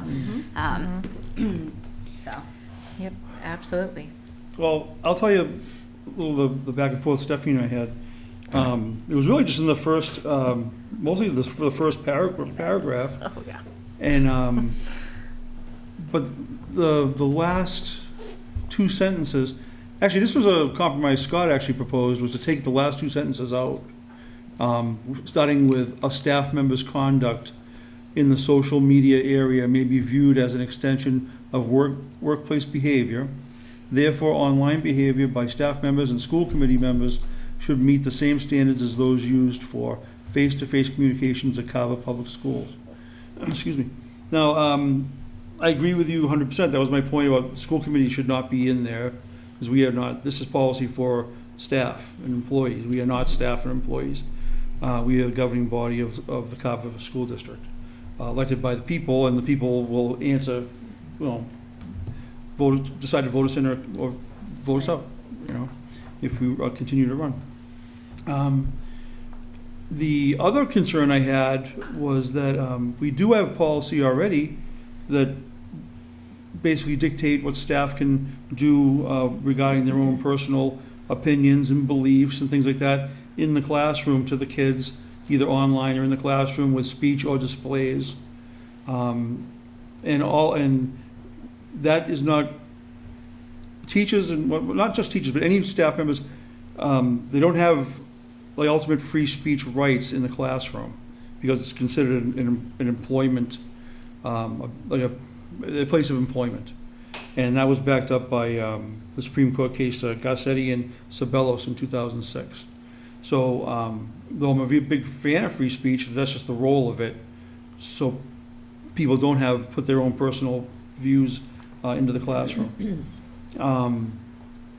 That being said, one of the reasons I didn't like these last two sentences is because anything any staff member does out in the world, they could be, like I said, the example I used was like parasailing and having a beer in your hand, and you post that picture and someone gets a hold of it, and now there is like a complaint that this is unbecoming conduct for a teacher in Carver or some staff member in Carver, and to me, I think that's not right. I mean, these are people's personal lives, and if you follow the last two sentences of this, it makes it seem like anything they do can be looked at like they're sitting in the classroom and did it in the classroom, and they can be punished like they're in the classroom. Yeah. And so that was my point of it. And when I proposed possibly eliminating these two lines, my thought process was I don't think it weakens the core message of the policy, which were the four things that I highlighted for you. Because we actually had some discussion about even eliminating the whole first paragraph. And I said, well, the beginning of the first paragraph is kind of an introduction, and I think that last sentence before the third to last sentence, staff should always be mindful of how they present themselves to the world online and otherwise. There's nothing wrong with that as a reminder that people should be thoughtful about that. So I actually, support, keeping that until there, and then we will bring it to the committee about those two sentences. And I said, I don't know if I cut you off. I think I may have cut you off, so I apologize if I didn't. No, that's fine. I see the concern with us not being employees of the district. I completely see that. To me, the sentence prior to that is just, I don't know if everyone realizes that. So to me, it was more of like guidance. Like if, I'm on vacation and I post a picture on social media of my having a cocktail. If I'm on vacation, with my spouse, with my family, that's one thing. If I'm on a school field trip and I have an alcoholic drink in my hand, Yeah. that is a very different thing for me to post on social media. Yeah. So to me, it was more of just making people, aware that things could be misinterpreted in a way that they never even intended or may never have thought of. And I'm not saying that people just it might not have come up. So I understand the concern. And I mean, I too would be supportive of there being some type of a social media policy put in for school committee members, or adding something to, I don't know, our protocols, if we could expand that and make some type of a statement in there. Because I think it's just, like, one of the things that we disagreed on was filtering. I think that we have a responsibility to do our best to represent the needs of those in our district, right? Completely separately from our own personal thoughts and feelings and opinions. So to me, it could be helpful for us as a committee to add something like that for us to follow. So I was looking at this as more of like guidance. Like, I want our employees to feel empowered and like they have knowledge to help them navigate being a district of the employee and using social media, and just some of the things that they might be exposed to that they might not have thought of before. Because, posting a personal picture, right, like I said, is different than if someone was on a field trip with students and doing something inappropriate and sharing that. So. Well, you're totally right on that, about the field trip thing, for sure. But like I said, but this policy says, the wording of it is a staff member's conduct in the social media area. Yep. It doesn't say like on school events or. Yeah. No, if I may, I think I would agree with eliminating the last two sentences, because I'm just thinking, like, if a staff member is on a dating website because they're single, and in this day and age, a lot of people form relationships through dating websites, and if somebody came across that and didn't like what they, that shouldn't be an extension of their workplace. That is their private, personal life. They're trying to, and somebody could say, oh, you're stretching it, but the way this is written, it is extremely vague. And so I think maybe it would be cleanest to just remove those last two sentences. I don't know if that addresses Colleen's concern. Yeah, I mean, at first, certainly the last line, I don't like face-to-face communications. I mean, their online behavior, you're saying you should be behaving the same way in school online as you do face-to-face while attending school. And again, I didn't so much have a problem with the staff member's conduct in the social media area may be viewed as an extension of a workplace, because that goes without saying. One would think, but I really don't like, therefore, online behavior by staff members of the school committee members should meet the same standards as those used in face-to-face communications, because no, it shouldn't. You should be able to sail on a boat with a beer in your hand. But I understand what you're saying, it's not a high school function, but. But what are the face-to-face standards? Right, That would be different for everybody. They would interpret it completely differently. That's really somebody One who, thing, like, two adults get into a debate on, Carver helping Carver. Yeah. You know what I mean? And one of them happens to be a teacher, and they're, in a debate with another adult about something, not saying that they should, be using vulgarity or anything else, but that conversation may look very different than something that they would have face to face in the school building, and I still would defend their right to have that conversation. Sometimes it wouldn't, though. But that conversation may not even, would never present itself. Like, you know what I mean? Like, I think that there is a distinct difference when you're at work and you're out of work, and I wouldn't want people, I don't. Yeah, so I think striking the last two sentences would be a great compromise to this, and I think that the staff would appreciate that as well, because I think the way this is wording is very intimidating. I agree. I don't, but that's okay. We're all entitled to our own opinions, aren't we? All right, so this is just the first reading. What are we taking as recommendation? So it appears that the majority wants those two sentences stricken from the policy. Is that fair statement? Vague. Yeah. And I think. And Colleen, what was your other concern? Well, Scott had addressed the key points throughout. I think that does away with the contradictory. Well, and you guys pretty much explains to me what the balance between nothing's truly private and the First Amendment rights. Yeah, it kind of still gives the flavor of it, the warning, like basically like be mindful, Mm-hmm. you know, type of thing. And it really goes without saying that, you know, you should be conducting yourself. It should. It does, but not everybody does that. And plus the thing- Whether online or face-to-face. Right, not So- everyone sees the need to filter. Yeah. I mean, So- I always say I will defend everyone's right to post what they Yeah. think, but the right to free speech does not free you from repercussion of said speech. Mm-hmm. The thing that I got from this was that, really was, I was more worried about, was that you can't tell what someone is gonna be quote unquote triggered by, you know what I mean, or offended by, and I put it more colorfully the night of our meeting, you know? Oh, boy. But I mean, it was true though, it was like, you don't know, you know, what Very true. someone might do, and it's like, you're like kind of opening the door for a bevy of complaints to come in for just someone's social media posts. But let's face it, if someone really wants to complain, Andy, they're just gonna complain. I know. They're just gonna complain. I don't- We're never, ever, unfortunately, going to be able to make everybody happy. I don't I give- wish that we could. Yeah, I know. I wish that we could, But the thing is, honestly. let's not give them more ammunition. Well, these ways to do it more doors to open. All right, then, so is Any other suggestions? anything else? Alrighty then, so we'll put it back on the agenda for the December policy meeting. subcommittee meeting on the 22nd December of November? 13th. Or is it, okay, I have November 22nd in my head for some reason. Oh, November The 22nd policy, is, are we all set policies. with the policy? We have can a just bring it back to policy this? subcommittee meeting on The 22nd, okay. We're still having that, right? Yeah, we're still. Yeah. No, did you not get the memo? No? I'm just kidding. Yes, Yeah. we still are. Because there's something, yeah, we have, I think, a bunch of things that are gonna be on that, Yeah.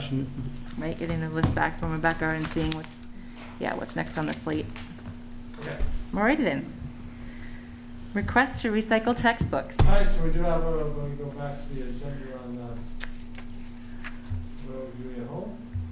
So we do have a request from the elementary school to recycle a series of Stratford's reading.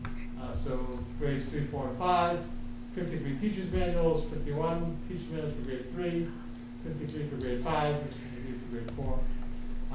And then the textbooks and anthologies, 140 of each grade level 3, 4, and 5. So these materials are outdated and no longer being used. So we're looking to recycle them to create some space. And I don't believe, Meredith, that we've gone through like any process to see if we can get rid of them in another way. I know the community usually asks that, so we will see if we'll make it available and see if we can dispose of it other ways other than just throwing them away. Okay. You can say Andy usually asks. I know. Well, no, actually, I always That's think okay. of Jason. It was always Yeah. Jason. Jason had He- such he- a problem he would with ask throwing books too. like Oh, that's true, yeah, right. Yep. And so I was just going to say, in Jason Greenwood, as a throwback to Jason Greenwood, could we see if anybody in the public, maybe a homeschooling group or somebody, may want them Yes, we will see. before we just toss them rid of otherwise? Thank you. I have one question. So does this mean that the 5th grade is getting new social studies textbooks? Because the 5th grade, or are they Oh, no, so sorry, the grade 5. grade 5 social studies? Does it mean they're getting new? I'm gonna Or not? maybe defer to that. I figured Meredith was here, so I take advantage of asking Yeah, that question, no- because I know people will be very I don't happy to think hear it's that. working. That's Oh, okay. no. Yeah, you can defer to me. So from my understanding, the answer is no. Okay. And largely because of the new frameworks and the fact that there are specific pedagogical choices that I think the state made with the new framework. So they want to make sure that you're including a civics component, an economics component, a history component, and a geography component Okay. at each of the levels.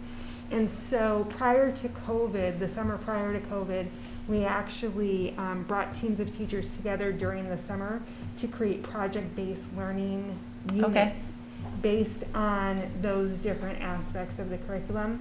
And they were able to infuse that, rather than getting a textbook, infuse that with informational text and with literature that aligns with whatever unit their teaching, if that makes sense. Yes, it does. Okay. Thank you very much for that Yeah. information. I appreciate it. So Alrighty. we're looking for a motion. So we're looking for a motion and a second to dispose of. to recycle the textbooks. I don't have it in front of me. You have it in front of you? Yeah. So I'll make a motion to recycle the 3rd, 4th, and 5th grade Scott Forsman materials that are outdated and no longer being used. And the 5th grade social studies. Oh, it's not on the agenda. Oh, it's on, Yes, oh, it's on the and list. grade- Sorry. and grade 5 adventures. And the grade 5 adventures and time and place social studies. It was on the supporting document, but not on the Okay. agenda. Second? All right, we have a motion and a second. All those in favor? Aye. Aye. Motion passes. That brings us to, So Ron's been sitting here patiently going. Yes. "All right, now it's my turn." And they're all very excited to stay focused with me. You're gonna be storing we all are. those. We can hardly wait. Yeah. I can hardly wait. Ron, bring us in strong. You're gonna be storing those textbooks in Ron's office, right? And- So Ron's giving us a little bit of an update on some FY '22 items, and then also propose a budget calendar for FY '23 as we start planning for next year's budget. Excellent. Thank you, sir. I'll get you started with just your typical monthly memo with your financials. You see here your warrant. I'll pass the warrant out at the end of our meeting. You've got 2 payroll, 5 expenses down to the penny for all those, as well as student activities accounts for elementary, middle, high school. Those are just transfers. There's no operational transfers needed this time. We'll probably see some in December realistically. Your first action item is regarding some student activity accounts. So we've attached a proposal for some new student activity accounts for this year for our athletic teams. These activity accounts work the same way as any other activity account, of course. When students fundraise, the funds are deposited in those accounts for their future use. Coaches should use those funds with their students as they see fit, and they serve as the advisors. Teams are by no means required to have a student activity account, but it's just helpful to have them built in the event teams wishes to fundraise through their season. Other things to keep in the back of your mind, having student activity accounts for your athletics program doesn't preclude boosters from fundraising separately.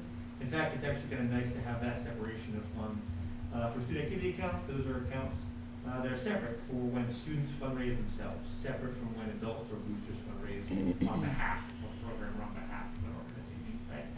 You've got a summary sheet in your backup. You can see that all the major sports programs are identified. Again, these are a proactive set of accounts. All of them are 0 right now in them, but if a team does wish to build an activity account, funding in it from student fundraising, they'll have it ready to go. These are built in collaboration with the athletics program, the athletics department, those build your athletics director as well. And I'll open up any questions that you may have for me. Anyone have any questions for Ron regarding student activity accounts for athletics? Not for me. I'll make a motion to approve the student activity accounts for athletics. Second. All right, we have a motion and a second. Any discussion? All those in favor? Aye. It's Thank you very unanimous. much for that. Thank you.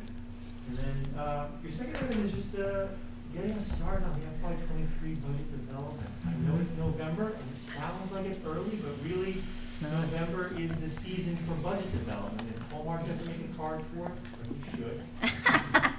I'm gonna make you one. I would love that. There should be a whole season for this.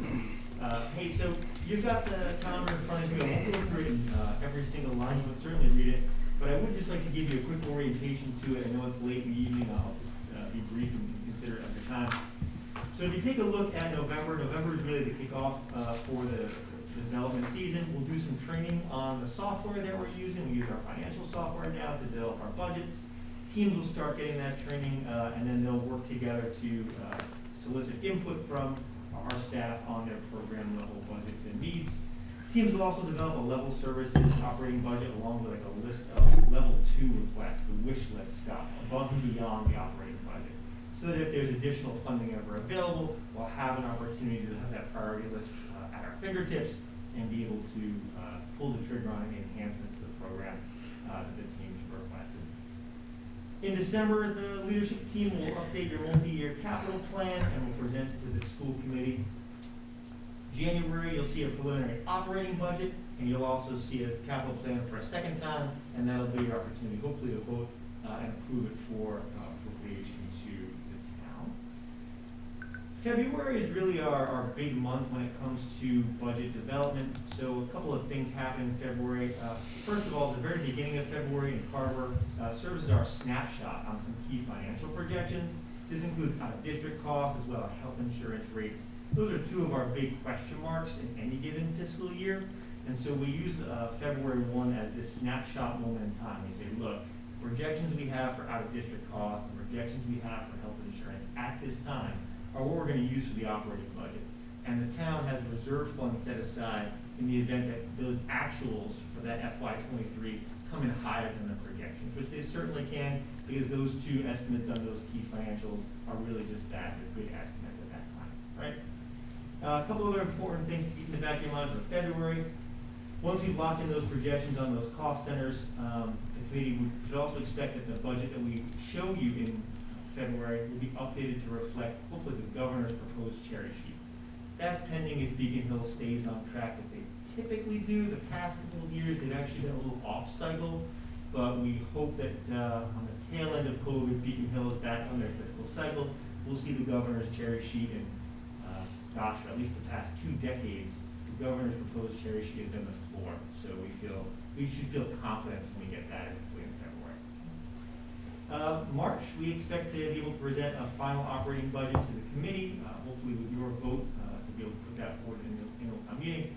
Any level 2 enhancements that we have will certainly be included in the budget if we can, so we'll try to back into that number essentially and maximize the kinds of things that our staff are looking for to deliver on all the cool programs you've heard about tonight and many others. Any of those items that we're not able to deliver on with the operating budget for level services, we'll keep that prioritized list in the back pocket of the school district for grant opportunities or any other increases in revenue that may come from the state or the feds. There's one note I want to make sure that you're aware of. So I believe Carver requires the school committee to vote your recommended appropriation 30 days prior to town meeting. We currently have a meeting set on March 7th.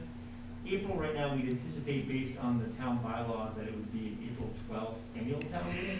So I would recommend that the committee consider moving your March 14 meeting, to March 7th, so that you have that 30-day window. Apologize, I swapped it. So again, you have a meeting currently slated for March 14th. I'd recommend you move it to the 7th so that you're well within that window, assuming that the annual town meeting is the 12th. If it's all appropriate on the 12th, for the will of the people here in Carver, July 1 would mark the beginning of our 2023 fiscal year. That is my whirlwind of FY23 budget development. I'll certainly answer any questions you may have. Excellent. I appreciate the calendar. And you guys are using SoftWrite for the first time. We are. It's my That's goal interesting. to try to unify the systems that we use with our financials. We use SoftWrite to manage our budget. We use SoftWrite to build all of our purchase orders, to identify any journal entries that you all vote on, ultimately goes through SoftWrite. But we don't currently do the build in SoftWrite. So it's going to be a multi-year process to get us all the way in there. But I think it'll be helpful this year to start that process. We've already begun some training with our staff to help them see how to use it and do some orientation. That's great. That's exciting. I like that. That's just the accountant in me, though, that likes that type of a challenge. Should we wait to change our meeting date until we get closer, or do you recommend that we change it now? Should we check our calendars now and just move it to the 7th, and then if we need to change it again, adjust it again? Is everyone comfortable with doing that?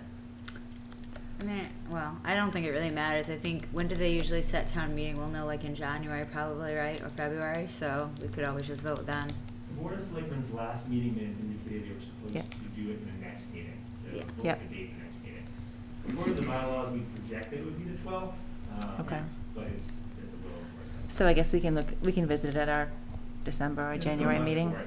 Okay. Just give me a heads up. Yep. No, I appreciate the heads up. I like seeing Yeah, this. I think it might just be cleaner to make it an agenda item for our December meeting, maybe that we just, review and confirm meeting dates for 22 or whatever. Excellent. Does anyone have any questions for Ron? No? Thank you, Ron. Thank you very much. Thank you. Alrighty then. So that brings us to reports from the school committee. Who would like to go first? Oh, wait, did we motion on that? No other motions. Nope, no other motions We needed. didn't need to vote the calendar. Oh, okay. That was just informational for the committee.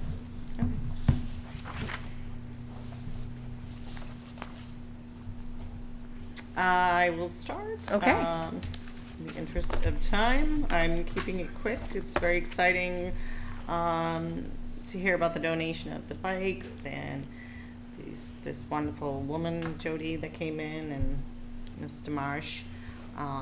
It's exciting to hear all these applauds and good things happening at the meetings. Those students with the civic public policy presentations were very enthusiastic, and it seems like a lot of hands-on learning going on, so that's exciting. And then, as always, the student council and student athletes updates with their exciting accomplishments, and going into the finals and other fundraising they're doing with the Powerpuff. It's just a lot of great stuff going on, so kudos to that, and have a nice Thanksgiving, everybody. Next. I want to wish our Carver girls soccer team good luck tomorrow night as they moved on in the playoffs, and that's really exciting. There was another sports team that had a playoff game. Was it field hockey had a playoff game? But I think that Field hockey had a game Yes. and they lost. They did lost. not lose. So great season That's to all our right. field hockey team. Well done. Yeah. Good season. I'm looking forward to attending football games and the Powerpuff games, and all those things that are coming up. Since we don't meet again until December, I'll echo Tom's sentiments and say I hope everybody has an enjoyable Thanksgiving. I'm very thankful for a full calendar and all the positivity that came out of this meeting today. It was great hearing from the students, like Colleen said, and hearing, from the English department and from the, civics teacher, just all the great learning that's happening in our schools. I really appreciated the IEP presentation of what they're doing to try to improve that process, for our students that, need that additional assistance. And so I'll keep it short and sweet, but thank you everybody for all your continued hard work, and see you next month. Excellent. I'll just say have a happy Thanksgiving, everybody, and go Carver Crusaders, and go Carver football. Excellent. Yeah, and I want to echo everybody's sentiments. Happy Thanksgiving, and thank you to all of the speakers and to everybody for their continued hard work. I do actually have a quick shout out tonight. I don't know if anybody's aware, but we have midgets teams like Carver Cowboys. Mm-hmm. Our midgets team just completed their season 8-0. Really? Wow, Perfect that's season. excellent. They are advancing to the playoffs. Their first playoff game is this weekend at 11:30 on Sunday versus Sandwich. So I want to say congratulations to all the players and the coaches, Bill Montanari, Henry Colon, Glenn Toby, Mike Wall, and Mike Clark, and all the midget players for tremendous accomplishment. And the cheerleaders. And actually, this is where we'll get to the cheerleaders. So, the Carver Cowboy Mites team is also advancing to the playoffs. So we have two. Their first play. We don't know where their first playoff game is. Both of these games are going to be taking place in Hull. We'd love support if you can get there. So congratulations to those coaches as well: Michael Grant, Dave Sadler, Bill Garnett, Matt Castelli, and Kevin Edwards seniors, and all of the Mites players for a fantastic season. And I just want to give another shout out to Mike Ryan, who has been the coordinator for the Carver Youth Football this year, and thank everybody for their hard work and dedication. And best of luck to both teams in the playoffs, and as best of luck to all of our Carver teams going into playoffs tomorrow. And I think they also said the track team had a meet as well. Right, So good luck to everybody. Thank you. Right? So exciting that we have so many students that are accomplishing so many things and out there being able to play the sports that they find so, so passionate and so rewarding. So I myself am going to the soccer playoff game tomorrow at 2 p.m. in Whitensville. Very excited. Team has played really great. And I did want to give field hockey a shout out. Unfortunately, they did lose their playoff game, but they had an excellent season, and kudos to them for making the playoffs, and same to cross country. I hope that Thanksgiving football game is home. It's in Carver in the stadium. When was the last time that happened? It's been a while. I mean, it's been a long time, right? It's been a while. It's 10 a.m., so hopefully people will, I think they were away pre-COVID. Right? So probably 2018. Wow. so it's been, 3 years since we've had this opportunity. So I really hope that people will make the time if they have it, if they even can't stay the entire game, to go support the Crusaders in person. I mean, it's a beautiful facility. It's a great time for the community to come out and support the kids. And also, I wanted to give a shout out to the high school drama club. They are going to be putting on Clue on November 19th and November 20th at 7 p.m. at the middle high school. And then I also just wanted to say congratulations to all of the high schoolers who are being inducted into the National Honor Society coming up on the 18th. That is an incredible accomplishment, and I just wanted to say congratulations to everyone that has earned that, because it is very, very difficult and challenging. So kudos to everyone for their hard work, and happy Thanksgiving to everyone. I hope everyone has a wonderful holiday, and I just want to say one thing that I'm so thankful and so grateful for. I know that we don't always agree, but I appreciate the spirit of our debate and our ability to, have conversations that can sometimes be challenging or uncomfortable or difficult. So I just want to say that I'm thankful for that. And I'm thankful that we have a district that is full of so many dedicated employees and volunteers. I mean, it was really great. There was no school, no power, and the field trip to Salem still happened, and they still had the trunk or treat. And that was really just a true testament to the dedication of our staff and our district. So it was great to see so many families out enjoying that night, and I'm just very grateful. So in the spirit of Thanksgiving, I'm very grateful. So with that, unless anyone has anything to add, I would entertain a motion to adjourn. I'll make a motion to extend the meeting by 4 hours. I make a motion to adjourn. That's a first, I think. I make a motion to adjourn. I'll second. All right, we have a motion and a second. This is a roll call vote? Or No, nope, not? Okay, great, excellent. All right. Just say aye and move on. All those in favor? Aye. All right, the meeting is adjourned at 10:02 p.m. Thank you, everyone. Thank you. Thank you.